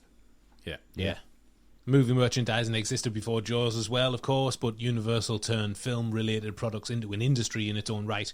Games, cereal, candy bars, posters, clothes were all released with Jaws tie-ins. Something any big movie has done since. Yeah. Give George Lucas some ideas, that didn't it, I think? Of course it did. One or two, yeah. Hey, Stephen, well, just got this idea about... Yeah, get Kenner on the phone. Yeah. There's behind-the-scenes footage on Jaws as well, where Spielberg's wearing a Jaws t-shirt. So they must have been getting made before the film even came out. Yeah. Yeah. And the poster played a huge part in that too. One of the most famous movie posters ever. It was designed by an illustrator called Roger Castell. He was originally hired to design a new cover for the paperback release of the novel. When Zanuck and Brown saw it, they said they wanted to use it for the poster for the film as well, which is fantastic. It's the best poster to put up in your bathroom. Yeah, well, that was a wise decision, I think. He also designed the poster for The Empire Strikes Back, Roger Castell. Yeah. Another good one, yeah. Ah, great. That's great. And speaking of movie posters, that is the topic of our third and final Patreon question. Okay. It comes from Dave. Hello, Dave. Hello, Dave. Hello, Dave. Sound like League of Gentlemen there, Luke. Hello, Dave. Hello, Dave. She's my wife now, Dave. So Dave has asked, how much did the promotional campaign drive the success of the movie? And has there ever been a more simple but totally effective movie poster in terms of imagery and font used? So we've talked about the promotional campaign, and I think we can open this up a bit wider. Okay. So is Jaws the most effective movie poster? If not, what is? Matt? I mean, it probably is, isn't it? Soft answer. Yes, yep, that's all I thought of. Yes, thank you. Thanks, Dave. No, it is true, though. Just look at the numbers, and, where did those numbers come from? It was driven by the promotional campaign. Yeah. In terms of other really effective ones, it's always the minimalist ones, isn't it? I mean, you've got to throw Alien into the conversation. Brilliant. Just the shot of the egg, the strapline. Yeah. Wonderful. Scream is an incredibly effective poster. Just that close-up of Drew Barrymore's face saying, what the fuck is making her scream? Have to see that. Oh, yeah. And also Halloween as well, which is just so evocative. The knives forming the shape of the pumpkin. Yeah. Well, I've had movie posters on my wall, like all of us probably, for years, in every place I've lived. Yeah. All kinds of stuff, and the constant's always been Jaws. Yeah. I think it probably is the most effective movie poster. It's like an extraordinary image. Yeah. We haven't even described it, and everyone knows what we're talking about. Yeah, I mean, exactly. it's incredible work by Roger Castell. But other great, simple but effective posters for me, I love The Thing by Drew Struzan, Yep. even though it has nothing to do with the film. No. Yeah, brilliant. definitely. Struzan did The Thing in 24 hours. Wow. Because the other poster designer pulled out, so he's like, well, what's it about? It's like, this thing in Antarctica. He's like, okay, and then delivered it in like 24 hours. It's fantastic. And also Raiders, the illustration, a game drawn by Drew Struzan, and also the one by Richard Amsel, where he has the whip over his shoulder. Yeah. Brilliant. And also I'd say Vertigo by Saul Bass, timeless piece of design work that still looks Classic Saul excellent. Bass. Yeah. Yeah. So yeah, those are some of my favourites, but there's loads that I love. Yeah. Yeah, I mean, from poster, is it one of the best or is it the best? I suppose it's down to your personal preference, but it's certainly in the conversation. Yeah. Some of my favourites, I'm a sucker for Saul Bass's one sheet for Anatomy of a Murder. I always have been since I was a kid. Brilliant, yeah. Just something striking in simplicity. The Exorcist, Say No More. Yeah. The fact That's that enough. it's a still from the film says a lot about Friedkin's visual flair. Yeah. That light beaming down from Reagan's room onto Father Murray, and you see that, you need to know more. Yeah. And I'm throwing in a controversial one, or an unexpected one, shall we say. Lovely. Rambo First Blood Part 2. With the bazooka. Stallone jacked up, topless, rocket launcher in hand, a ball of flames behind him. You know what you're in for. Subtlety's not Sly's strong point. Yeah, that reminds me more of the computer game than it does of the film. Yeah, I know what you mean. But, I mean, it's just effective. You know what you're going to get. He's going to go to Vietnam and rescue some people. Brilliant, I mean. With a rocket launcher. Yeah. And Westy, you told me you have 50 answers for this question. Yeah, I know. But I've had to just kind of break it down a little bit. I've collected movie posters for as long as I worked at the cinema, and I started there in 99, so we kind of had the advantage of getting some bits and bobs, just kind of rolled from there. But for ones that really impacted me, and I think kind of teaser posters, I think the 1989 Batman poster Brilliant. is really, really impactful. And for me, one of the best posters ever made, because I was so excited when I saw that. That bat sign has never looked better. I agree, yeah. And then if you look at the Jaws poster side by side with the Dark Knight Why So Serious Joker poster, Yeah. where he's just kind of writing, it's the same kind of blue, it's an out of focus image of Heath Ledger, and I think just that one, not the rest of the Dark Knight, but I think that Joker poster was so important for the marketing, and it worked really well. I've got Full Metal Jacket, which I think is just a really important image, and you just the helmet with Brilliant. Born to Kill. Born to Kill. Yeah, Born to Kill on it, and it's just the peace sign. You just think, well, okay. But the one that sticks with me is I was walking through the cinema. Matt will agree with me because I said to him, "What the fuck is this?" I think I know what you're going to say. I know what you're going to say. Do you want to say it at the same time? 1, 2, 3. Blair Witch Project. Yeah. Absolutely correct. I've Yeah. got every single Blair Witch Project poster, and that one for me, just that tagline, that image where it's just bleached, it's white, you don't know what the fuck's going on. That is a poster. And obviously, Jaws in the bathroom. Time for the critics, and first off, Roger Ebert. What did Rog think of Jaws in 1975, do we think? Oh, he fucking loved it, He man. loved it, I bet he did. It's got to be 4 on 4. Gotta hasn't be it? full Thought marks. so, yeah. Of course he gave it 4 stars out of 4. It's Roger, of course he did. Of course he did. He knows his salt. He said, a sensationally effective action picture, a scary thriller that works all the better because it's populated with characters that have been developed into human beings. It's as frightening as The Exorcist. Disagree. He was doing so well. To be fair, it would have been a brave critic, I think, slammed Jaws back then. Yeah, too right. Pauline Kael said, it's the most cheerfully perverse scare movie ever made, with more zest than an early Woody Allen picture, a lot more electricity, and it's funny in a Woody Allen sort of way.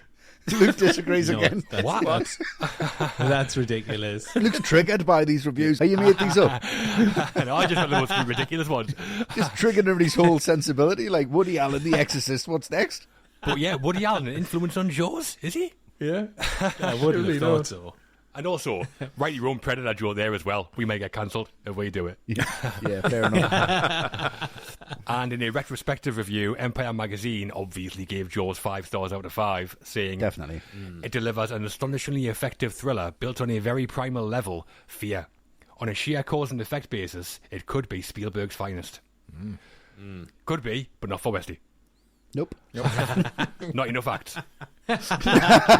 Still got 6 acts, it's the same. They're just not as good as Raiders, that's it. End of story. So today on Rotten Tomatoes, it has a 90% approval rating from audiences and 97% from critics. Big time. Over on IMDb, it's 8.1 out of 10. And at the Oscars, Jaws, as we've said, was nominated for Best Picture, but did win Best Sound, Best Film Editing, and Best Original Score. And infamously, Spielberg filmed himself when the Oscar nominations were announced, so there's footage of him reacting to the nominations. That's heartbreaking. It I is do like, get a little bit of sick satisfaction from that. I mean, if you make that amount of money, you're fairly confident, right? Yeah. But I mean, it's heartbreaking. He's got all his mates round. They've got some nibbles. Yeah. He's like, oh, okay. His sad little face. It's awful. It is. He's like, It is I got awful. beaten out by Fellini. Yeah, it's like that tennis sequence in Tenenbaums. He's taken off one of his shoes. Yeah, I think when he was young, he used to carry a camera with him everywhere, Spielberg, which is probably why he filmed it. Yeah. But, I mean, he was asking for trouble filming that, to be honest. Yeah, Of course he was. he should still do that now, to be fair. So Jaws was pretty successful. Highest grossing film ever, created the summer blockbuster, transformed Hollywood, catapulted the career of Spielberg, and still one of the most popular films ever made. Not bad for a 27-year-old with one feature and Columbo under his belt. Yeah, and shitting himself for all of the time he was shooting it. Yeah, definitely not. That Columbo episode's fucking magic, though. I should have saw it coming, to be honest. Yeah, absolutely. Sequels and influence. I'd love to say there were no sequels to Jaws, but that's not true, is it? Definitely, unfortunately not. What a way to start that one. Okay. Spielberg was briefly interested in doing a sequel. He apparently wanted to do a prequel set aboard the USS Indianapolis, which might have been cool. That might have been good. Yeah, but you kind of know how that's going to end. Yeah. Well, Universal weren't interested in that, so Spielberg went on to do other things, and we were left with Jaws 2, directed by Ingenious. That may or may not be the correct pronunciation. Yeah. That came in 1978. Jaws 3D, directed by Joe Alves, the production designer on Jaws we talked about. That was released in 1983 for some reason. And then Jaws the Revenge. Oof, that sounds good. Joseph Sargent, director. That was 1987. So, Yes. Thoughts on the sequels, Westy? I mean, I'm going to stick with your pronunciation and say Gino Swag. How did this guy get the gig? He did Bug in 1975 and then went on to do Supergirl, which was a massive failure. How on earth did he get the gig? I don't understand it. But take Jaws out the equation. Jaws 2 is all right. Yeah, I agree. It's not bad. It's okay. It works as a film. It's not the worst of the sequels. I'm so pleased I got Jaws 2 It's to the watch. best of them. It's definitely the best of the sequels. Brody's back. I would love to see Hooper back, but it explains he's in Antarctica, which is fucking outrageous. Fighting the thing. Yeah, I mean, it just kind of just pulls it a little bit too far. I think the shark's a little bit better. And then you go, well, the problem isn't the shark. The problem is the actors that you've brought onto the film. Yeah. Who is tipping gasoline on themselves and then shooting a flare into the boat. And, like, it's just comical. It feels like every element of this is crowbarred in to kind of go, look, it's kind of the same as the first one. It has the same kind of beats. Look, Scheider's back in there. Look, he's scared of the water again, but he's shown up and these kids are, and they've totally miscommunicated what they think works from Jaws 1. Yeah. It's nothing to do with any of that. So to me, Jaws 2 it's a product of its time, and it tried to be Jaws 1 again with a little bit more zest to it, but it doesn't really work. But, you know, it's all right. It's all right. It's fine. It is definitely the best of the sequels. Yeah. It had its moments. I like the killer whale carcass on the beach at the start. Yeah. The scene where I think it's Eddie and Tina are on their boat and Eddie gets killed. That scene's good. It is. But mostly it's just a bit unremarkable, I think. Replacing Quentin Yeah, Hooper it is. with a bunch of bog standard movie teenagers. That's never going to fly. They've kind of went, oh, what's the slasher movie doing at the minute? Let's put teenagers in the water with the shark. That's why they're in there, I think, yeah. That's exactly the point, yeah. Yeah, I'm going for Jaws 3D. I mean, this one, it's clearly... You're a braver man than me. Yeah. Star power in that film, though. Well, we'll get to that. Yeah, I mean, I think it's clearly trying to piggyback on two things. It's piggybacking on the popularity of SeaWorld at the time. Yeah. And the popularity of 3D. Which, I mean, it's just a shame I don't have a 3D TV because... Who does? Well, that's the thing. I could have experienced those 3D shots in all their incredible glory. And I'm just so devastated that I didn't get to see that because all I was left with was a boring story which shoehorns the Brody brothers in just the most pointless manner imaginable. Why does it have to be about the Brodies? You know, it doesn't need to be them. And you've got kill scenes that are just totally devoid of any kind of tension or ingenuity whatsoever. Like, most of them, you can't really tell what's going on. It's just a lot of screaming and a lot of thrashing. And the only slight entertainment you do get is from how bad those effects are. That shot that's supposed to be terrifying of the shark gliding towards the control room underwater. Laughable. It's laughable. No movement to it whatsoever. It's such a cut and paste job. So It's awful. Yeah, it's awful. I mean, the film itself, it's a real stinker. You can't even get like trashy fun out of it. It's really boring. It's your biggest put down is like a real stinger. Always has been. Yeah, it's written by Carl Gottlieb and Richard Matheson. This one, Together at Last. What a combo that is. Matheson Bloody hell. from I Am Legend fame. The very same. Wow. And it's set in a marine park, so they're trying something different at least. But, I mean, it's still not great. The effects work is awful, especially that shot you're talking about, Matt, of the shark. Diabolical. The budget for this was $18 million, a more than respectable figure in 1983. Yeah. So God knows where that went. Definitely. Yeah. Yeah, on Louis Gossett Jr., presumably. Yeah. Probably, yeah. Dennis Quaid's coke habit at the time. Yeah.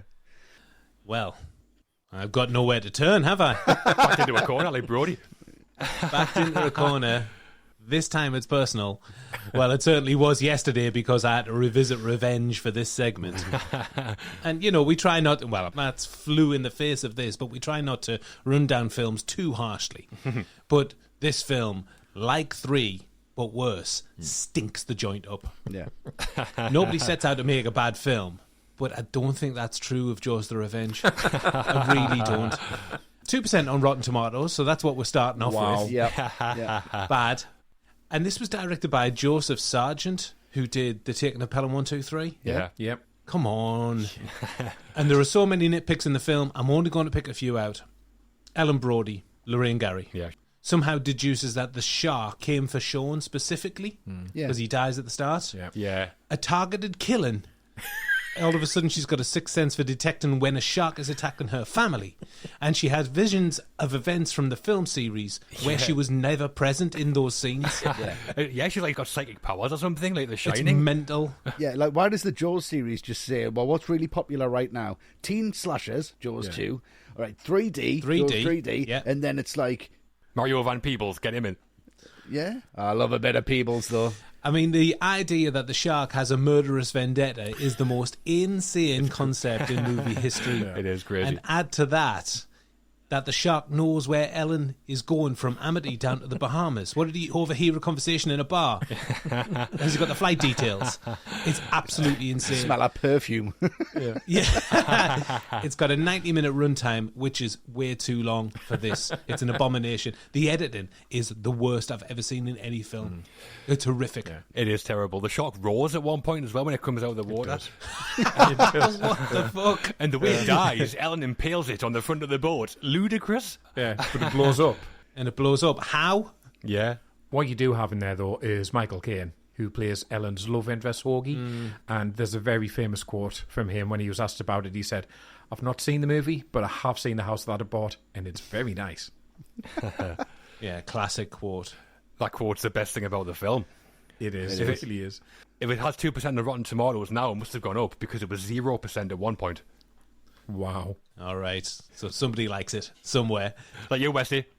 But I'm not saying a thing about Revenge. I maybe have a soft spot for it. Double feature with Space Hunter. Back to the original and probably the best of the Jaws films then. We've talked about its impact on marketing and the commercial side of Hollywood. What about elsewhere? What's the influence and legacy of Jaws, do we think? I mean, it's incalculable, really. There's not that many films which are film zero in so many ways. The entire subgenre of shark attack movie starts here, and you get ones that do take themselves relatively seriously, like The Shallows from a few years ago, or Open Water, to the seemingly never-ending direct-to-streaming nonsense like Sharknado. Last time I checked, 6 of them, by my count. 6. Wow. Films like Shark Exorcist, Sharktopus. I'm sure Luke's going to be there for that one. Jurassic Shark, that's the one as well. Jurassic Shark, that's another one. Brilliant. Wonderful. I directed that. Wesley's making notes, yeah. Couldn't get John Williams on. That's why it's shit. And then you get ones that kind of straddle the line in between, something like Deep Blue Sea, The Meg, Under Paris. And then obviously, as we've said, the entire concept of summer blockbuster that starts here, and no little thing that it kickstarted Spielberg's career either. So it's a film that genuinely did shape cinema in the way we understand it today. Absolutely. Yeah, I mean, where do you start with this? I'm very much like what Matt's saying. The film laid the foundation for the 80s summer blockbuster. The industry responded because they knew how much money they could make. Yeah. The auteur-led movies of the 70s were dead in the water after that. Obviously, there were other factors, of course. Yeah. But this is certainly one of them. And then you've got those imitators that came in its way. Countless imitators. Alligator, Piranha, etc. Yeah. And every shark film that's been made since. Like you said, Matt, Deep Blue Sea, The Shallows have been greatly influenced by, and every shark film that I've seen since all pay homage to Jaws in one way or another. Every There's one of them, always a tip of a hat. Yeah, they have to, Yeah. It's got a huge legacy, probably, like you were saying, Film Zero, possibly the biggest in cinema history. Yeah, it's up there for sure. I mean, obviously it was the film that made Steven Spielberg's career, and he went on to become one of the most powerful figures in Hollywood. And it being the first blockbuster, it created the path that other huge names have followed. George Lucas, James Cameron, Peter Jackson, Christopher Nolan, Marvel Studios, that kind of lineage is traced back to Jaws. And it was a cultural phenomenon as well, to the point where it kind of transcends being a movie, almost. Yeah, totally. I think people's general perception of sharks, especially great white sharks, is massively influenced by Jaws. Didn't Peter Benchley later say that he regretted the image the film had given sharks, or something like that? Yeah, I remember that quote. Yeah, because shark killings went up, I think, when a lot of them are just innocently swimming along. Yeah, I mean, it's based on your book, Pete, to be honest. So You started it, mate. take some responsibility. Your hands on clean. Yeah, you started the fire. For fire, but yeah. But yeah, there's a guy called George Burgess who was the director of the Florida Shark Research Program in the 70s, and he said that Jaws made sharks like a trophy prize for fishermen, and in the years after the film, the number of large sharks fell by 50% along the eastern seaboard, Wow. and great whites are now a protected species in some areas, so the numbers are coming back up, thankfully, but yeah, that just shows the kind of impact this film had. It goes beyond Hollywood, I think. It does, absolutely. Yeah, I think it goes beyond a lot of what we would deem to be an epic film. I think it was a massive influence on Lucas, especially the way that it was merchandised, the way that it made so much money, the way that it was a real problem. I think this was a massive influence on Star Wars. Definitely. To be honest, and no one really touches on that. Totally. I think surely the Death Star blowing up. Yeah, is the shark blowing up? Yeah. It's kind of all there. And then Star Wars, we know the impact that's had. So I think without Jaws, we don't really have the Marvel Cinematic Universe. We don't really have the big blockbuster. We don't have the big cinema experience. We don't have the big musical beats that actually match the images. I think but before that, it was just kind of I hope this works. It's going to be a really personal view. And people started to think about the audience after Jaws. But at the same time, they also thought, I'm going to make this really personal to me. Because if Spielberg can make it on this budget with all these problems and make all this money, then I can do it as well. And I think it opened the door to a lot of filmmakers and gave them a lot of influence and a lot of confidence. And I think that's what Spielberg did with Jaws especially. And still works now. Like Ari Aster will turn around and go, Jaws is one of the most inspirational films. Yeah. He makes nothing like Jaws. No. But his films feel like Jaws. They've got the same pace. They've got the same tone. They've got the same confidence. And I think what Jaws has done in its influence and in its legacy has given filmmakers confidence. And even when it fucks up, just trust the process. Yeah, I think it was Eli Roth said that the Jaws log taught him how to make films, just reading that. Yeah, exactly. Bloody hell. So 3 sequels to Jaws, and surely it's a matter of time before they do a reboot or something, I think. But in terms of box office, influence on the industry, influence on filmmakers, and influence on the world beyond Hollywood, there's few films have had the kind of impact that Jaws had. Nah, it's second to very none. few. It's second to none. Yeah. All the right movies ranking. And here we are. That is the head, the tail, the whole damn thing. And now's the time for the ATRM ranking, where we each rate the film out of 10. So, Luke, let's get it out of the way for George. Okay, yes. Your summary and score for Jaws, please. Josie George. Well, we're talking about one of the granddaddies in film history here. Yeah, then that's just George. And that's just George. Yeah. Packed with iconic dialogue, scenes, performances, with one of the great behind-the-scenes stories to boot as well. Yeah. Yeah. I don't know if it's 5 years in the podcasting game, but revisiting Jaws this time around, I've got a much bigger appreciation of the film and its impact. And like you said, Westy, I think you said it before, that we didn't really set a benchmark for scores before. Not on the first episode, definitely not. No, not the first, yeah. And there have been a few Barb comments thrown my way since I gave the film an 8 out of 10 when we first talked about it. No one's forgotten it, yeah. Nah, nobody has.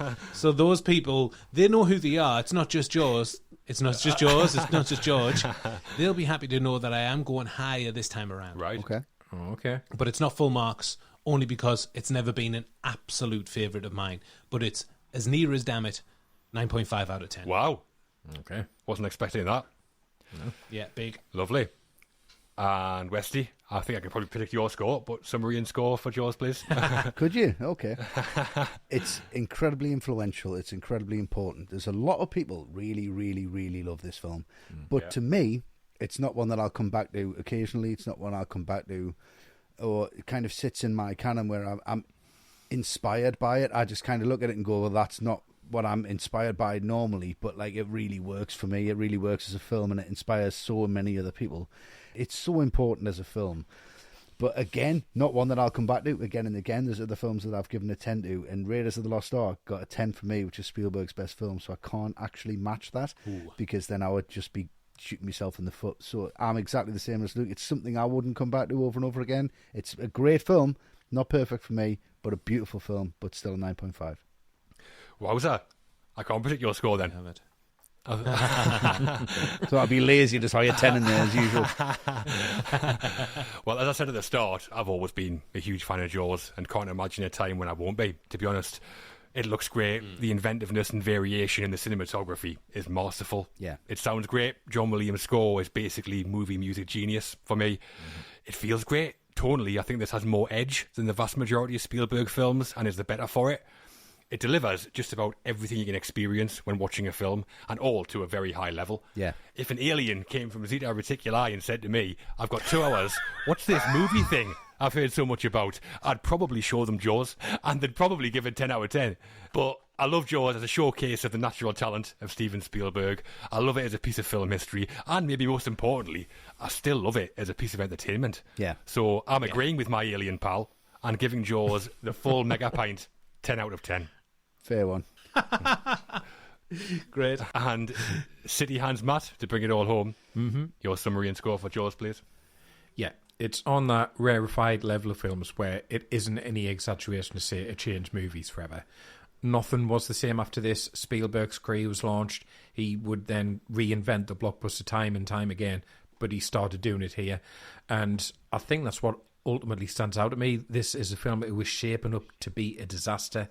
But this young director, like I said earlier, working on nothing but gut instinct and throwing everything he could think of at it in the hope that he could pull it together, in the hope that it would work with the score, with the photography, and it works spectacularly well.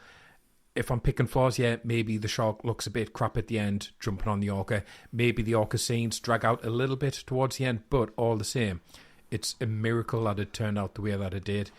Is it his best? I go back and forth on that all the time, but it is absolutely in that conversation, so I'm also giving it a 10. Not surprised. Well, we also put this out there to the shark-infested waters that is Twitter, or X, to get the thoughts of our followers. Yeah. So Nikki Byro at Nikki Byro VO said, what an iconic movie. A brilliant music score as always by John Williams with a motif to go down in history. Some amazing model work with the fake sharks. I won't forget how effective the head jump scare was and still is. Also, the Indianapolis speech was perfectly delivered. Oh, Yep. what a summary. All the highlights. We should have just done that, save ourselves 4 hours. Exactly. Something with 3 sentences, but it took us 3 hours. 4 hours and the rest. Joe Fortunato at Joe Fortunato said, Jaws changed my life. As an 8-year-old in the theatre, I was so enthralled it made me want to go into the entertainment industry for a career. Wow. I did for 15 years and now teach film, all because of Jaws. Wow. Wow. That's great. Wow, Life-changing. powerful stuff. Yeah, great. Awesome, that. Jawsome, you might say. You might. Joe also posted a picture of his license plate, which says Jaws fan. Right. Right, okay. Yeah, really, yeah. Wow. Obsessive. That's what Spielberg should have done, just Bond fan. That would have gotten the gig, surely. Yeah. And one of our patrons, Kirsty, said 10 all day, every day. Added to the list of traumatic films and TV we were allowed to watch as a kid in the 80s, but is one of my all-time favourite films. Scary, funny, family drama, it has it all. That speech, Chef's Kiss, one of Spielberg's best. Love it. Okay. Yeah, Kirsty knows what she's talking about. Of course she does. Well, she's a patron, isn't she? Of course. Of course she does. Exactly. So, pretty unanimously, positive leaning from our followers. And altogether, what do you think they rated Jaws out of 10? Got to be a big time 10, hasn't it? I'd say it's going to be a 10. I'd say a 9. Of course you would. And of course it was a 10.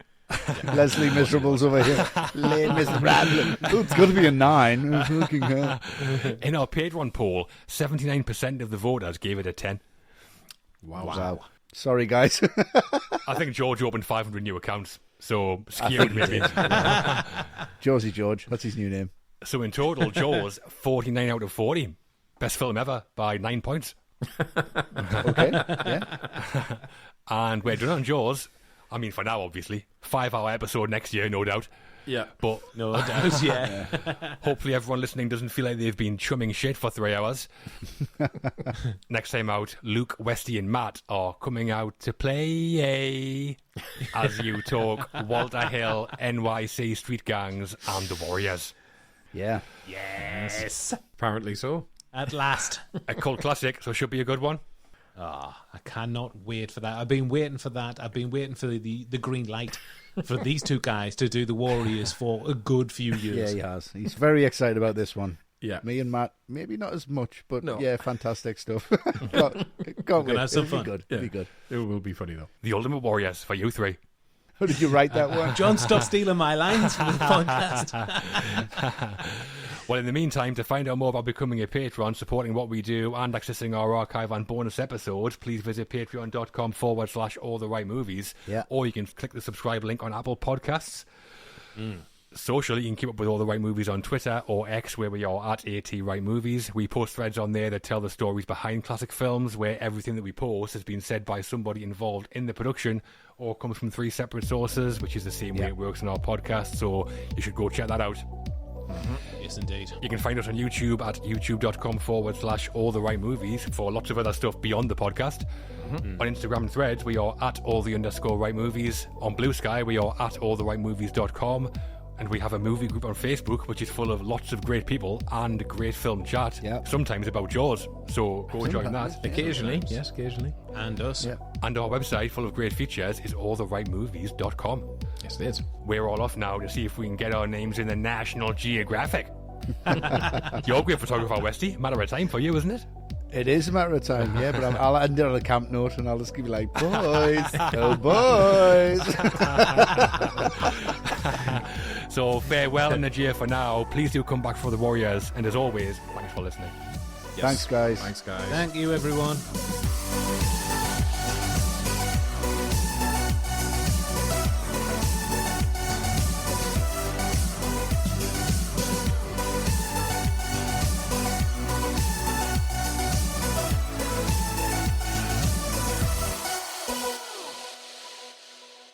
What the fuck's Zeta auriculi?